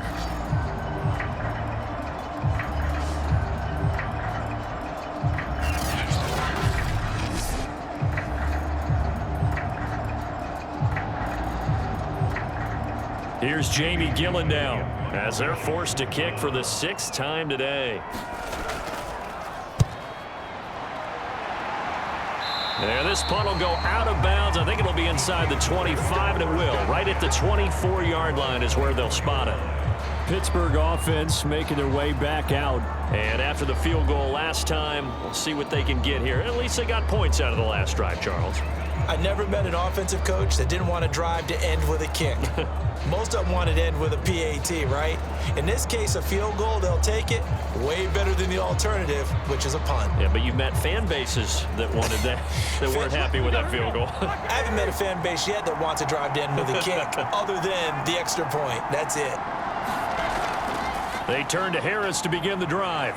And he'll take this ahead for about 4. 2nd down coming up. At the end of all that hitting and hollering, it was a 4-yard run, so the offense is going to go back there and feel pretty good about themselves.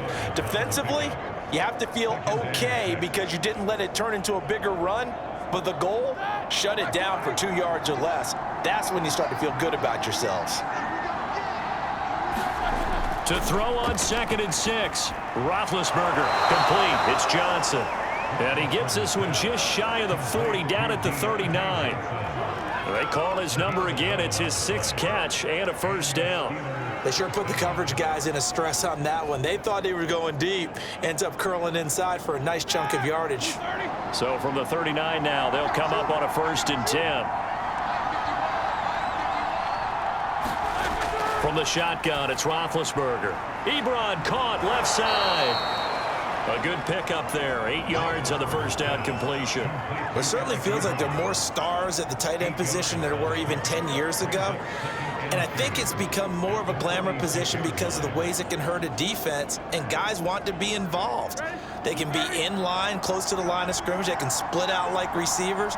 But hands, route running, speed, and some toughness to go across the middle, you put it all together, you got a heck of a tight end candidate. Eric Ebron, the big tight end, is intended target, and it's 3rd and short. That was well defended. They clamped down on every available receiver. Just got to give the win to the defense on that snap.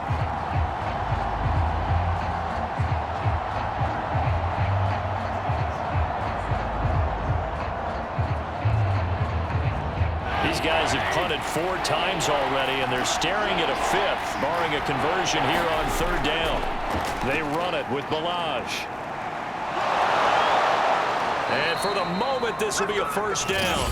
But we have a marker on the field. Let's see if this stands. Don't do us like that. So a decent gain, but all for naught on the penalty. It's too bad, isn't it? They were feeling pretty good about it. The only people celebrating, the guys who just gave up that play.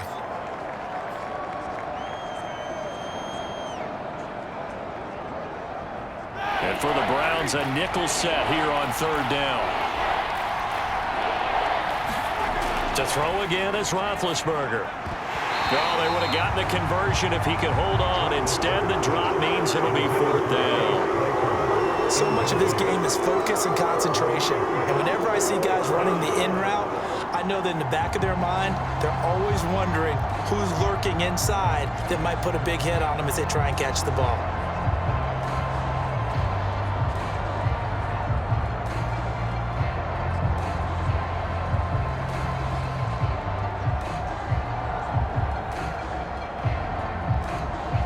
The Steelers send out their punter now as he's on to kick it away.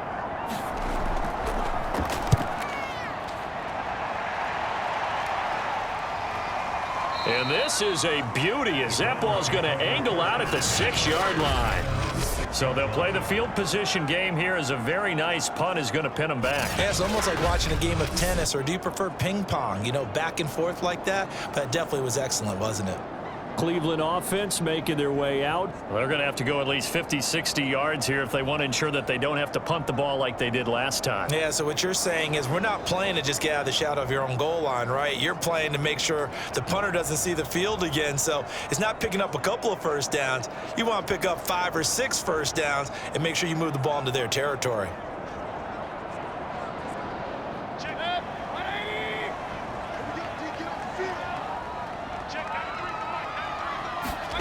Mayfield now looking to throw on 1st down.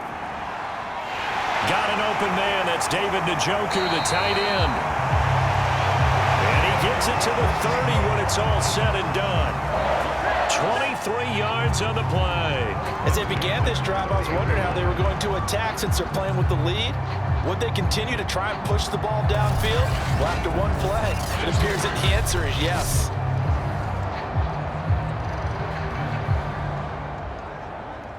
So 1st and 10 now from the 30. Here's a handoff out of the gun. Not much room here as he only gets it to about the 30. Tackle made by the longtime member of these Browns, Joe Schobert. Yeah, things were pretty stacked up there in the middle of the line. A lot of bodies, not much space. I think ultimately he was fortunate to get anything out of that run. Here's 2nd and 9. They'll keep it on the ground. Felton, and he will not make it back to the line of scrimmage with a flag down here to boot. So they may back up further. So this will be accepted as it moves the offense backwards.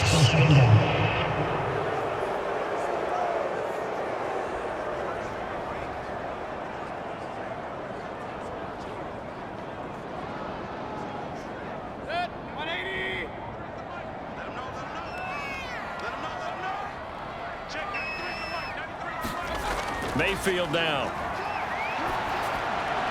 And his throw here is incomplete. You definitely would have liked to have hit on that one because now you've got a 3rd and long showing up, and you just know defense is going to be getting after it. They are pinning their ears back, and they are coming. An incomplete pass on that last play, and that means they'll need to come up with something here on 3rd down. Mayfield. He'll let it go deep for Beckham. And that's going to wind up incomplete. However, we do have a flag down. Let's check in with our referee. Well, sometimes when you try to defend OBJ, you're going to get a PI call. You might get a PI called at just about any point during his route. And I think a lot of teams have taken the whole philosophy of, hey, just go ahead and do what you have to do and hope eventually they'll quit calling it. But not in this case. They dropped the flag for the pass interference. So that changes things in a big way. Now from all the way down inside the 30, here's 1st and 10. Meanwhile, Mayfield's throw complete there to Beckham. And they'll get him down after a pickup of 8. 2nd and 2. always laugh when people say, what's the toughest route to defend? And I'm like, any of them, especially if it's a good receiver. That makes things very difficult. But when you're running a drag route, something short, shallow, going through defenders, using guys almost as screens in order to get open, that makes things tough for guys trying to get to the football. And they'll lose yardage here. Knocked back to the 19-yard line. 2 yards the loss, and now they go from 2nd and 2 to a tough 3rd and 4. The short field shrinks even more with the type of bodies they brought in on that play. Those extra tight ends, they weren't able to secure their blocks, and that one ended up going backwards.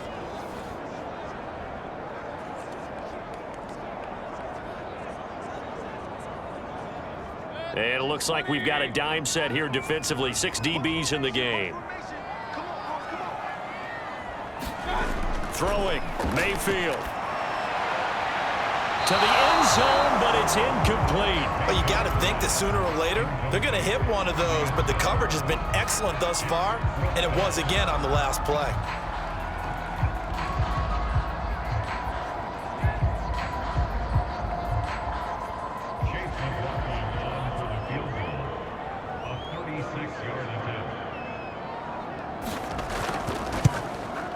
And his kick is right there. It's good. And that'll push the lead up to 8.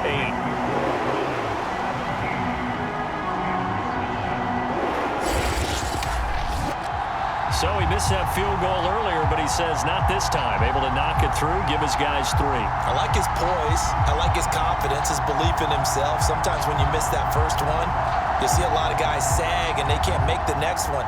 Not in this case. Stepped right up like a pro.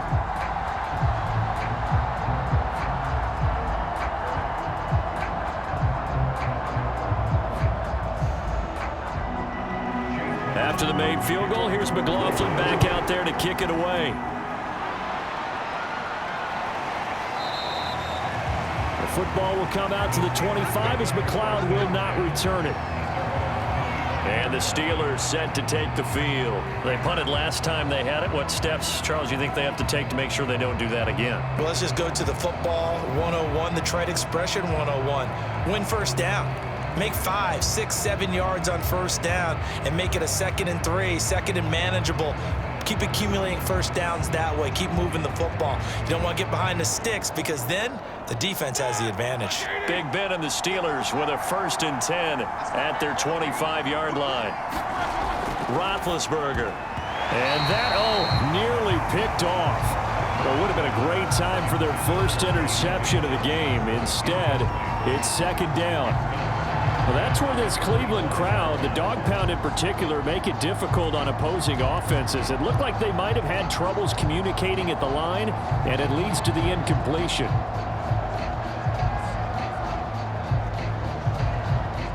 Third quarter action. Appreciate you joining us from Cleveland, Ohio. 2nd and 10.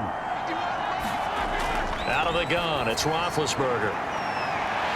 And it's incomplete. Took a shot, couldn't connect. This defense is continuing to contest every deep ball that is thrown downfield. And look, it doesn't matter whether you're playing man or zone. Eventually, that becomes man on man. And you've got to trust yourself and go up in that moment of truth and make a play on the football. These guys have punted 4 times already, and they're staring at a 5th, barring a conversion here on 3rd down. He gets it complete to Harris. And he's going to come up a bit short. He needed to get to the 35 for the first, but he only makes it to the 34. Caught that look from you there, partner. I think we're on the same page on that one. Just his first catch. I think we both thought he'd be a little more active in the passing game. Let's see if that's the start of them trying to get the ball to him a little bit more here in the second half.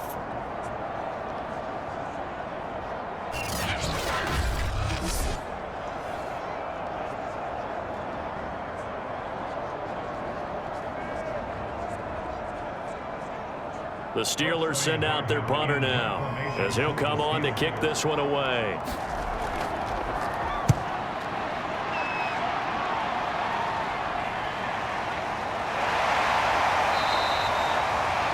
That'll be a 48-yard punt, 1 yard on the return.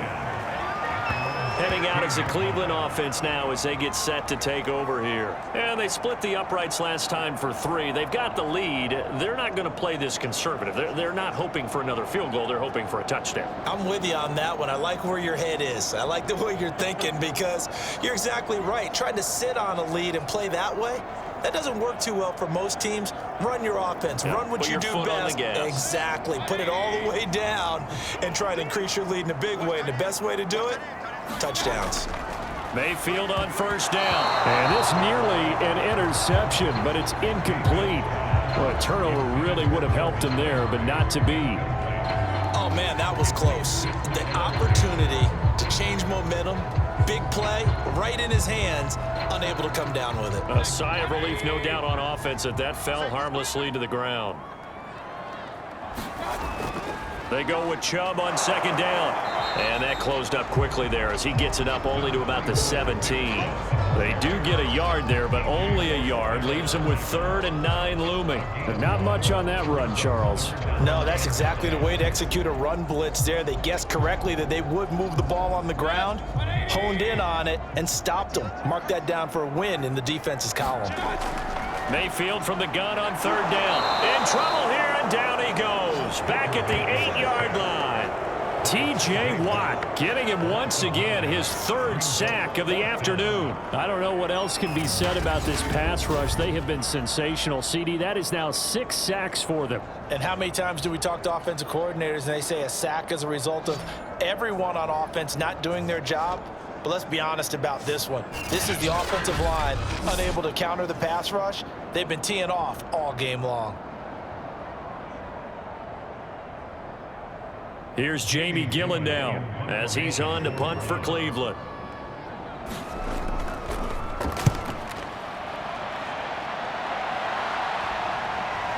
McLeod to return it.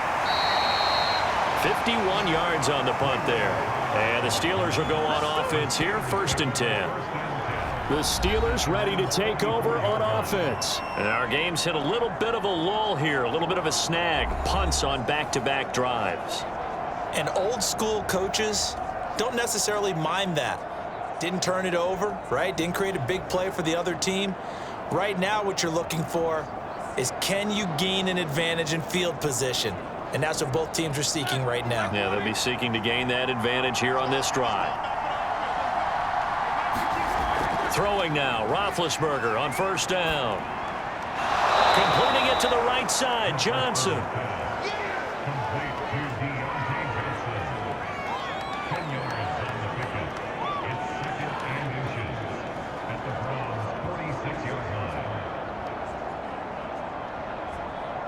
They still need about the length of the football here, maybe a little less as they come up on 2nd and inches. A run with Harris out of the shotgun.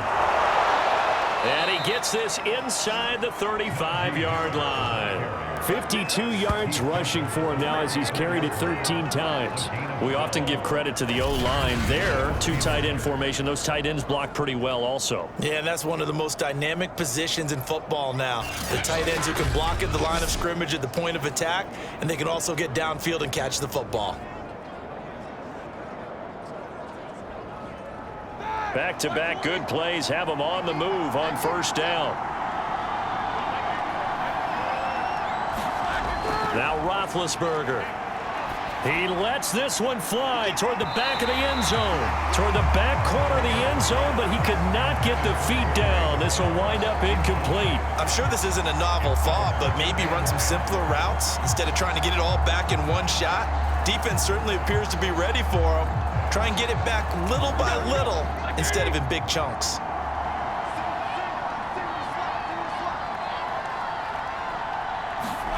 To throw on 2nd and 10. Roethlisberger. And he's going to get this down near the 20-yard line. That, I believe, will put him over 100 yards receiving for the game. Yes, it will. And he's got a 1st down to boot.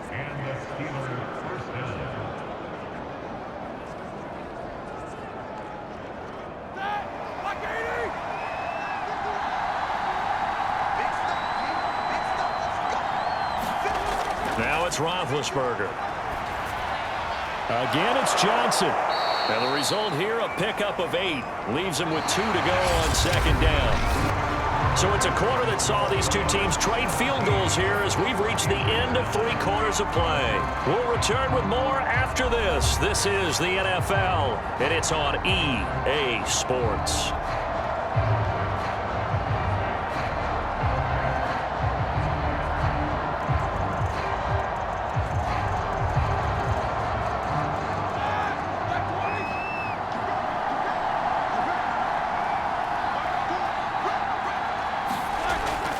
They hand this off to Harris, and he'll fight his way down right around the 12. 2 yards on the carry there, and it's going to lead him to 3rd down. That play reminded me a lot of a former teammate of mine. We used to call him the trash man. His ability to sift through traffic and make plays was uncanny. And that's exactly what you want from your Mike linebacker.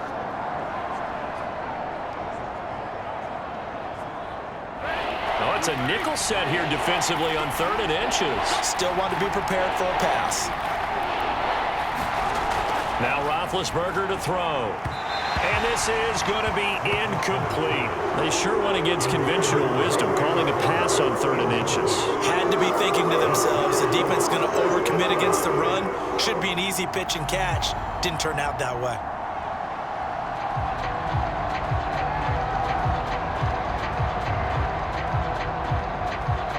One score down. Here we go.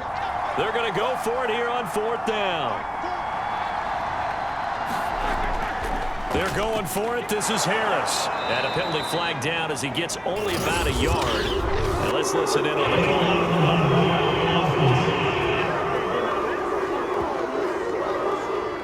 call. So that one will be accepted.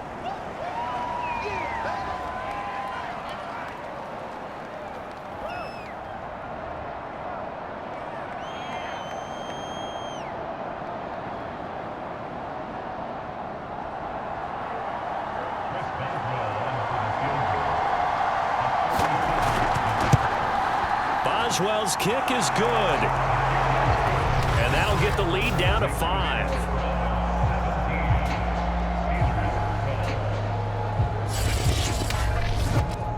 So an interesting call there to take the 3. I mean, I guess they're thinking that their hands were tied, but, you know, 4th quarter, that field goal might not help them that much in the end. Yeah, eventually they're going to need the touchdown. The thinking must have been they didn't feel confident about picking it up there, hoping maybe on defense they can get better field position, get a turnover, get a better play, and then they'll have a chance to attack the end zone.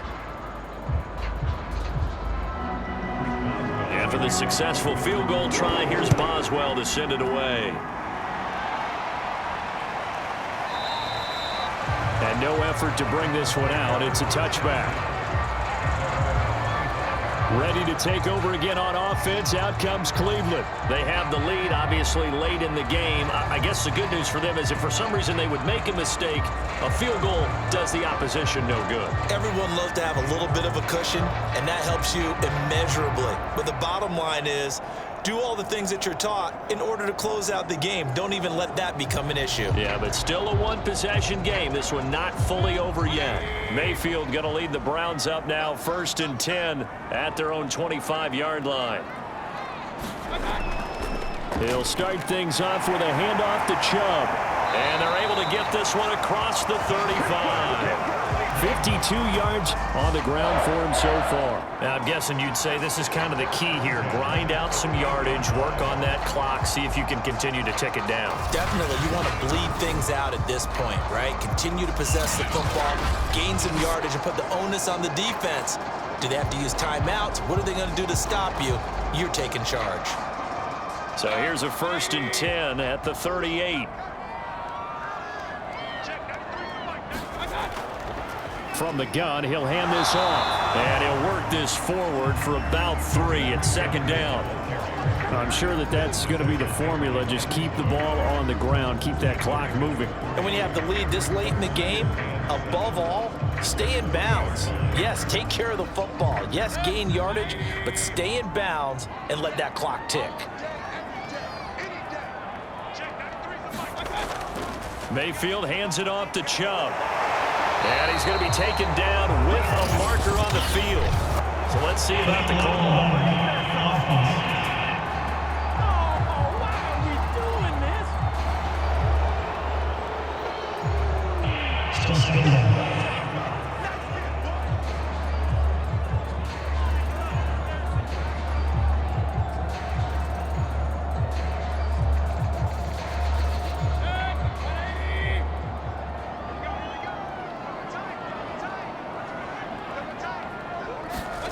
Mayfield to throw it. A high throw there as this is knocked away, down to the ground and incomplete. First quarter, Charles, you really emphasized the importance of winning the turnover battle as a visiting team, as an underdog. They haven't forced a single turnover in this game. And right now they're losing, so no turnovers might lead to no victory.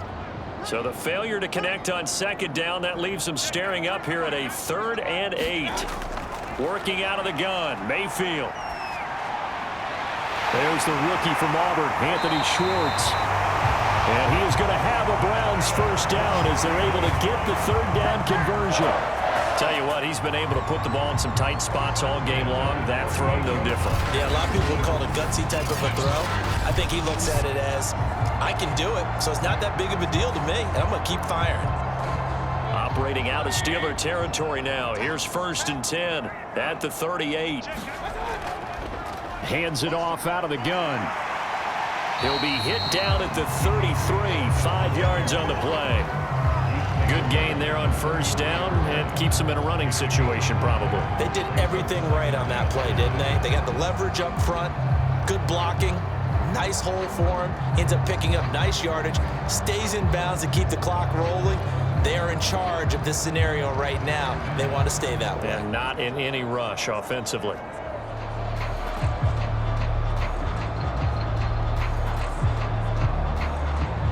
After the pickup of 5, here's 2nd and 5.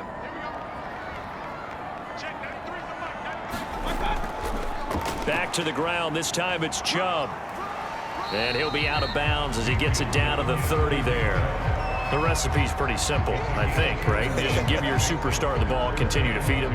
Yeah, don't overthink this one, right? Make sure he's touching the football, but you're also counting on his intelligence in playing the game as well. If it's not there, don't force the run. Just make sure you hang on to the football and keep the clock ticking. They run it again with Chubb. And he's going to be taken down here with a penalty flag on the field.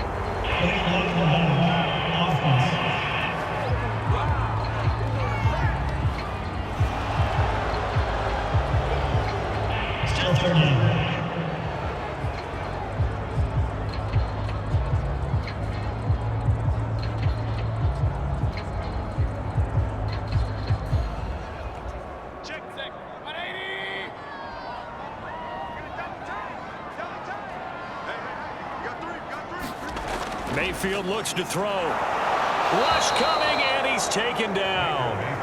Chris Wormley in there with pressure yet again. That is the 7th time that they have dropped him here this afternoon. This offensive line flat out cannot handle this pass rush. We've seen it demonstrated time and time again to the tune of 7 sacks in this game thus far.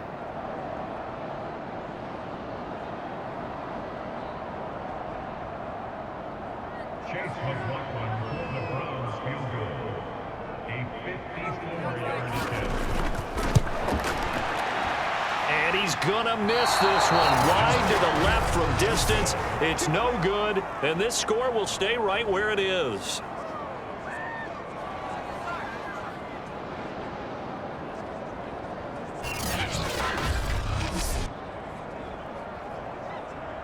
The Steelers offense now, they head back onto the field. Well, they didn't fall behind any further thanks to that missed field goal, but still staring at this 4th quarter deficit. Now, this was still going to be a one-score game either way, but still, that's a potentially harmful miss here in the 4th. It certainly is, because if you consider that now if they give up a touchdown, they give up the lead. So he might be getting the side eye by the defenders coming out on the field now as he goes back to the bench after that miss. Good starting field position for him as they come up 1st and 10 at their own 44. Roethlisberger will throw.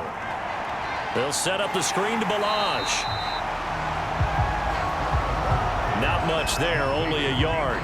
One thing I think that's safe to say defensively, the tackling's been really good. And because of that, it's been very, very hard for them to move the ball because you're not getting the benefits of run after catch. They're tackling them almost on the spot. That means you have to run extra plays, harder to move it.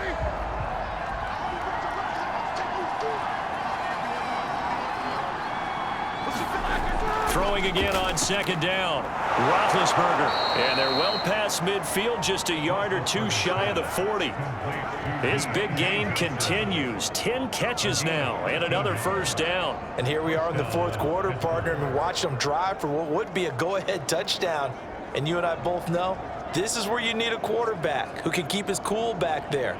Not just for himself, but to keep the rest of the team relaxed too.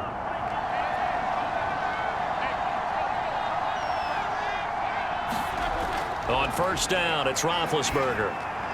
This one into the hands of the running back, Balaj.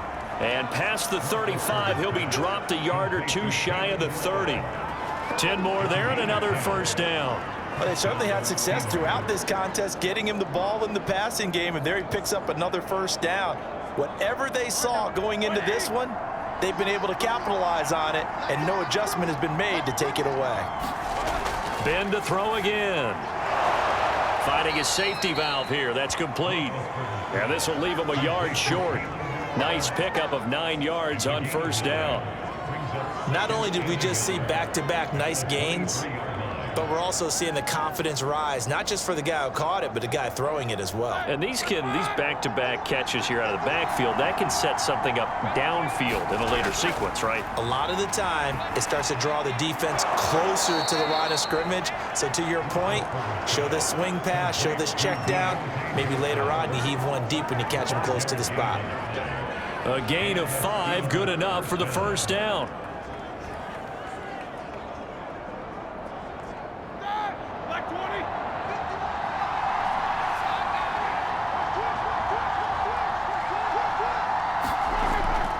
They run with Harris.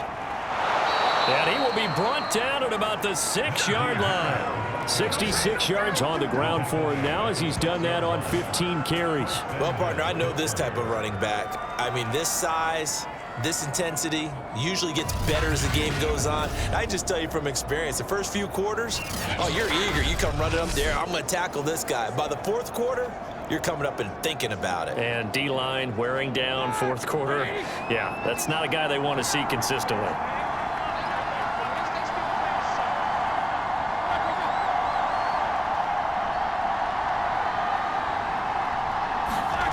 Here's Roethlisberger. And his throw is incomplete. I think he's got to be careful not to force anything into coverage right there. There weren't really any throwing lanes. But the best part for him, he's got second and third down to fall back on.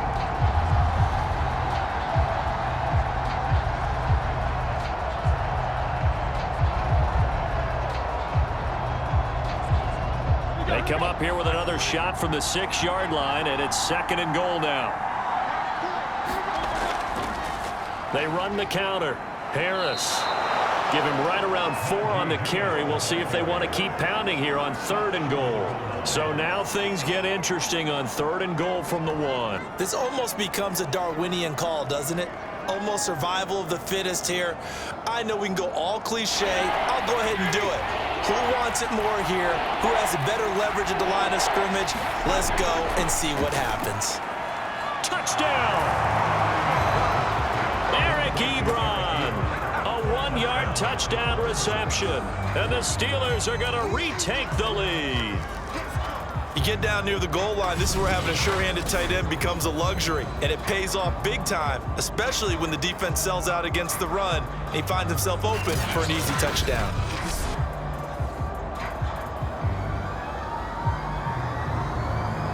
So a big play now as the Steelers will go for 2. Roethlisberger looking to throw.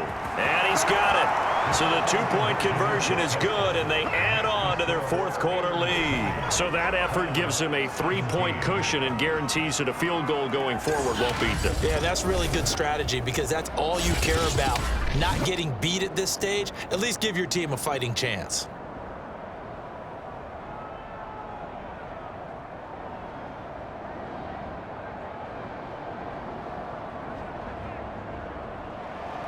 Boswell now to kick it away after the touchdown.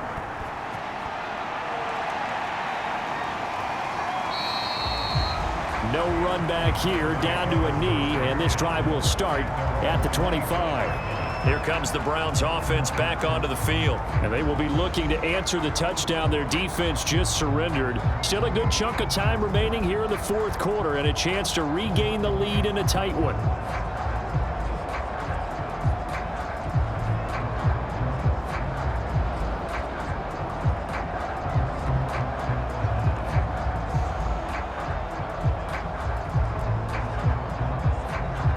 Mayfield going to lead the Browns up now, 1st and 10 at their 25-yard line.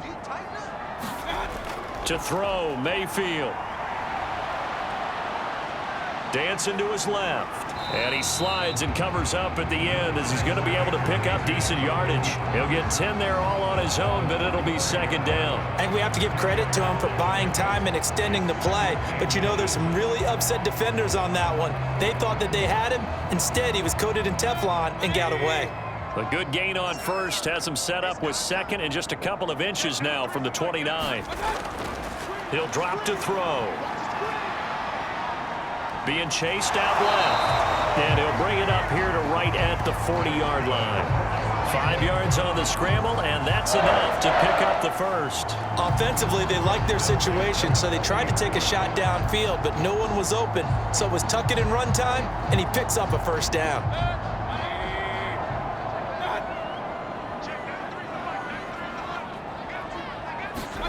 A 1st down throw for Mayfield. That one caught by Felton. The 1st down screen pass, good for 5. Boy, that was certainly well-read defensively, and the key to any screen play is space to work, and there was none to be found there, and they tackle it for just a short gain.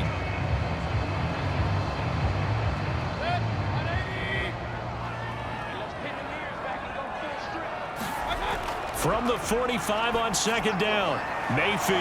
He's going to have the hook up to Schwartz. They follow up the gain of 5 by only getting 1 there on 2nd down. I know many people like to throw to the tight end, maybe in a little flexed out position because he creates mismatches with his size. But slot receivers do the same thing with their quickness, their speed, and their route running savvy. Here's Mayfield. And that is incomplete. I know coaches tell us all the time that having a powerful arm isn't the #1 thing they look for in a quarterback.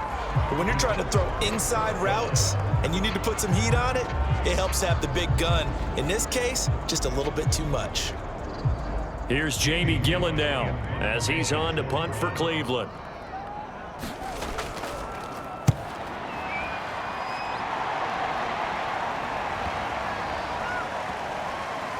And a great job here. This is going to turn out to be a beauty. This is marked down at about the 3-yard line. That is how you flip field position. That's an absolute bomb of a punt. Downs it inside the 5-yard line. Absolutely ideal. From that position, you're hoping to get it down inside the 15, inside the 5. Superb.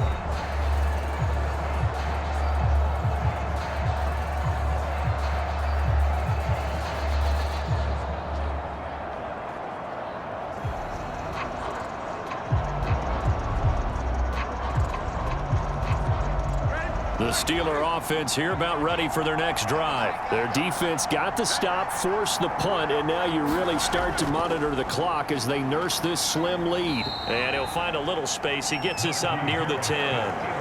76 yards rushing for him now to this point. Oh, that's one to warm the hearts of all those old school football players, isn't it? Tough, hard, gritty run, got behind his pads, bowled over a few people. Look at that one, right up the gut. Saw through 3 quarters, no reason to lighten up now. Again, it's Harris on 2nd down. And he is met quickly in the backfield. Down he goes, folded like a lawn chair. This will be a loss of 3, and now a much tougher 3rd down looming. Now, obviously, that's some good work there defensively, being able to stop them and bringing up a key 3rd down. But if you're on the offensive side of the ball, there's an opportunity, because I know what defensive guys are thinking right now, to stop them, get to the ball. That means they might not be sound defensively. There could be some opportunities. And you said key 3rd down. Highlight that word, put it in bold. Here we go.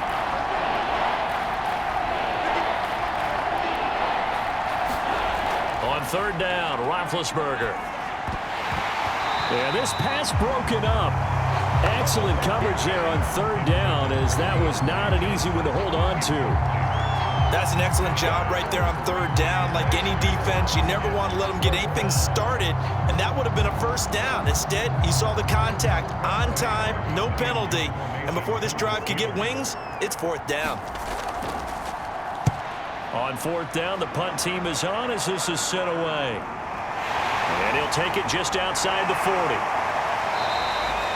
And a nice job on the return there, 16 yards. And the Browns have a short field in front of them now as they take over 1st and 10. And now Cleveland geared up to take the field. Their defense accomplished step one of the mission. They forced the punt. Now they'll look to erase that deficit and take a fourth quarter lead.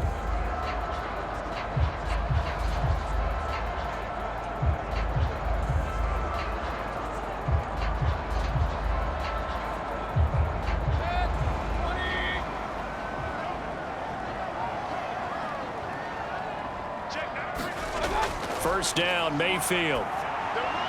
That's going to be taken in by Felton. And he gets it inside the 35 and just shy of the 30. That'll move the sticks for the Browns, a gain of 12. I got the sense that the defense created a little momentum for them there, didn't they? Did their job, forced the punt. Now, nice start to the drive. Offense has to do their part. Yeah, they certainly do, but what a great start for them. They got to go thank the guys on D. Back to throw now on first down. And he's going to be taken down. Pressure gets there back at the 39-yard line. Chris Wormley picks up his second sack of the afternoon. Well, when you time those screen passes perfectly, they can work perfectly, but that time it took a little too long to develop. And you zeroed in on exactly what makes that play go, timing. Because if the timing's off at all, those unblocked defenders coming at the quarterback, they'll put him on the deck.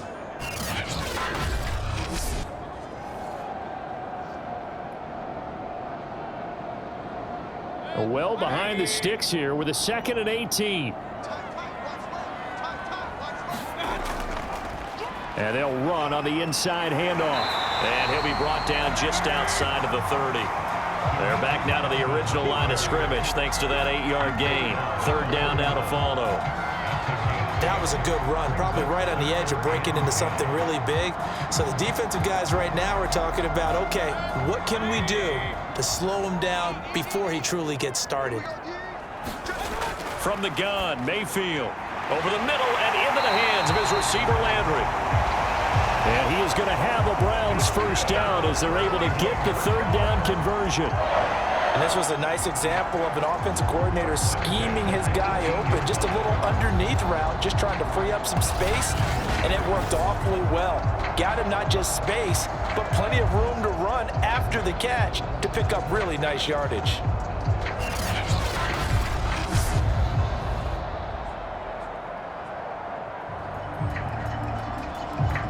So from inside the 20, here's 1st and 10 at the 18. From the red zone now, they'll look to throw. Flushed out right. And he works his way past the line of scrimmage and then slides to a hole. He'll wind up getting right about 4 there on the scramble, and it's 2nd down. Now, how about that play? He took a possible negative and turned it into positive yardage and slid down to avoid taking a big shot. Excellent job getting down and avoiding the big hit.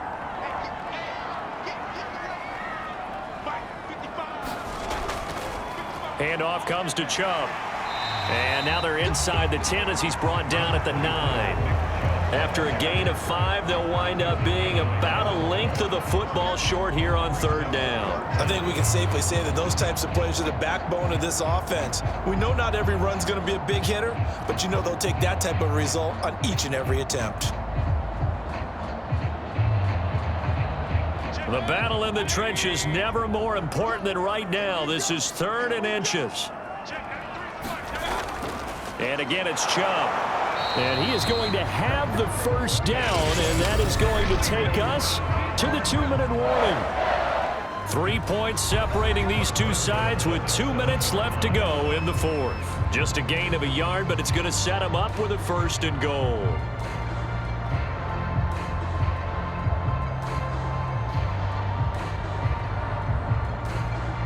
So the Browns in possession of the football here as we get you reset.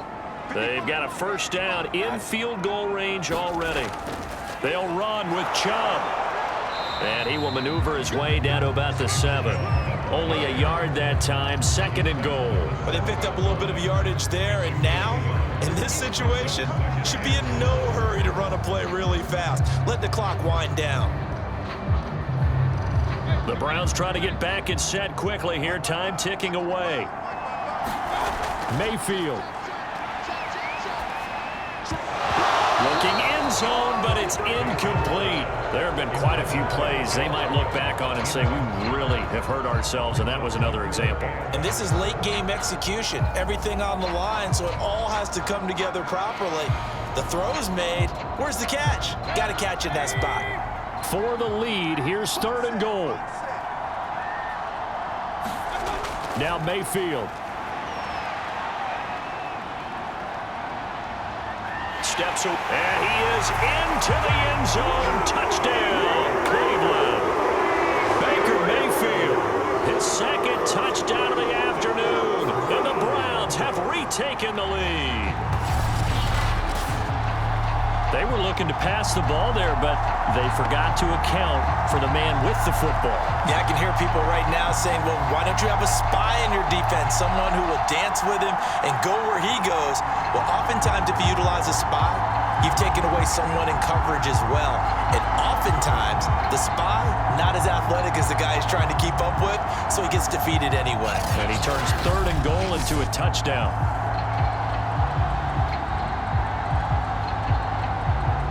McLaughlin now to add the PAT.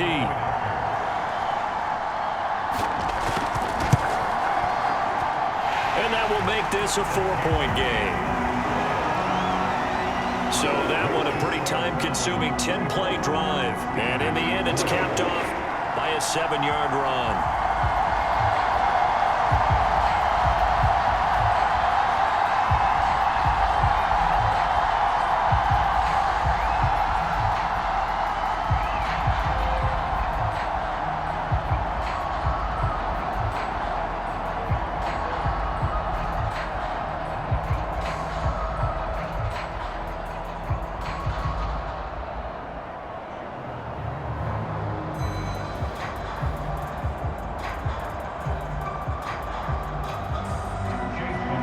Following the touchdown, here's McLaughlin to kick off. Returning from his end zone is Ray McLeod. And he's able to get this across the 20, but not by much as he's marked down officially at the 21. So Big Ben and the Steelers now down 24-20, a little over 80 ticks to go. They need a touchdown. A field goal is worthless now as they come up on 1st and 10.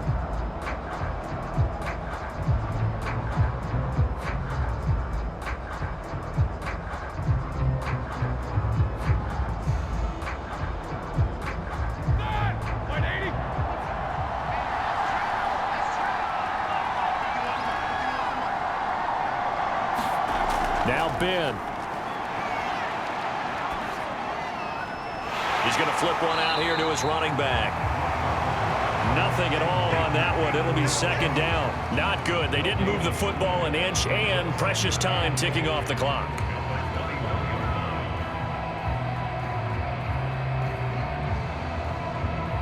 Roethlisberger got to get his guys to the line as quick as he can. Now Roethlisberger. Throwing over the middle, but it's incomplete. 3rd and long coming up. Defensively, you pressure the quarterback or drape all over the passing lane? Yes, that's exactly what you do. It's both because they're not mutually exclusive. They may have been at one time in football, but not anymore. You want to have that pressure. If you have a big-time pass rusher, send him after the quarterback, and then make sure you blanket the field. Here's Roethlisberger. He's got the hook up to McLeod. And past the 40 before he's out of bounds. A well-executed 22-yard gain. They got exactly what they wanted there. Out route, catch, get out of bounds, stop the clock. And I have to criticize defense here because you know the situation. You want to keep them inbounds and have the clock run. So I'm sitting on the outside portion of the field and not letting them throw an out route. Throw anything inside and I'll make the tackle. An out route? That's not the way you're supposed to play it.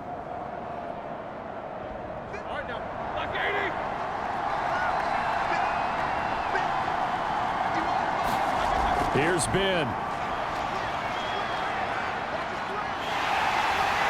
Can't get a throw away. He's taken down. Myles Garrett in there to drop him as that clock continues to run. Now the Steelers use the first of their 3 timeouts as they'll stop him with a little over 30 ticks to go in the football game.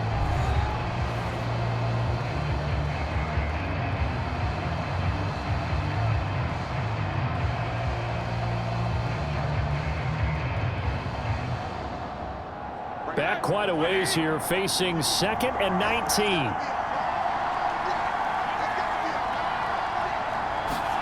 Ben gonna throw. And his throw's going to be incomplete. So many times when we talk about coverage, we're just talking about a defender running with a receiver, but a big part of it is understanding where the football is, finding it. In this case, when it arrived, it wasn't a surprise, and he was able to bat it away.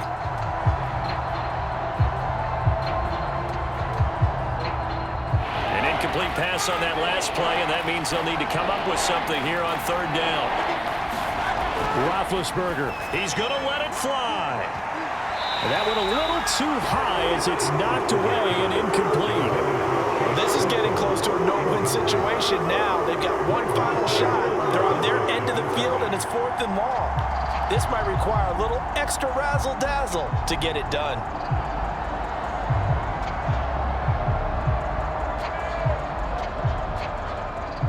Down 4 late. Got to go for it here on 4th down. Here we go. It's Roethlisberger on 4th down. And it's incomplete. They cannot convert, and they turn it over. They had to go for it with such little time remaining, and the Browns are going to get this thing back. Excellent field position.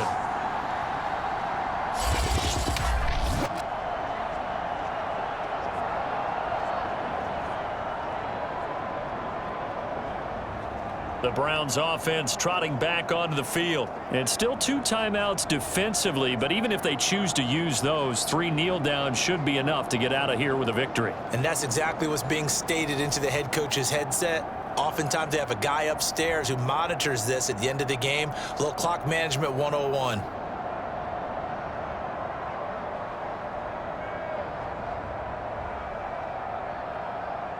From the 34 now, here's 1st and 10. Down to a knee here. The defense still with a couple of timeouts. We'll see if they want to use them.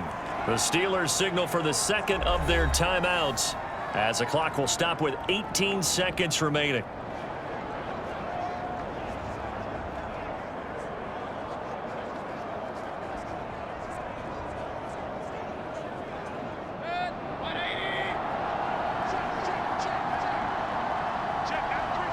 The Browns in victory formation now as they take the knee.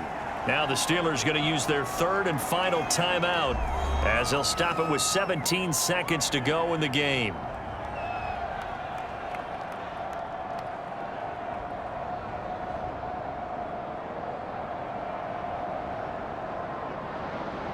So time to start going in the other direction as they come up now 3rd and long.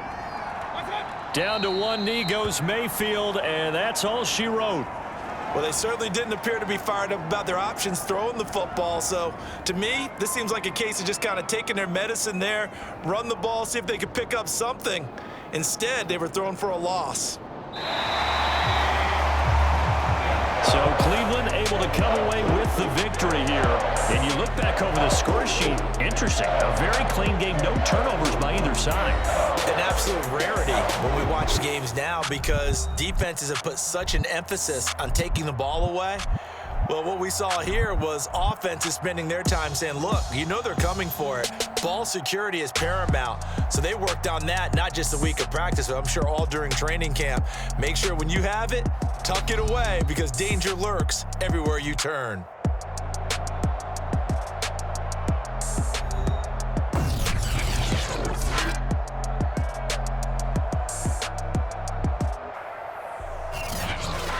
So that'll do it for us. For my partner, Charles Davis, and all the hard-working men and women on our crew, I'm Brandon Gaudin. You've been watching the NFL right here on EA Sports.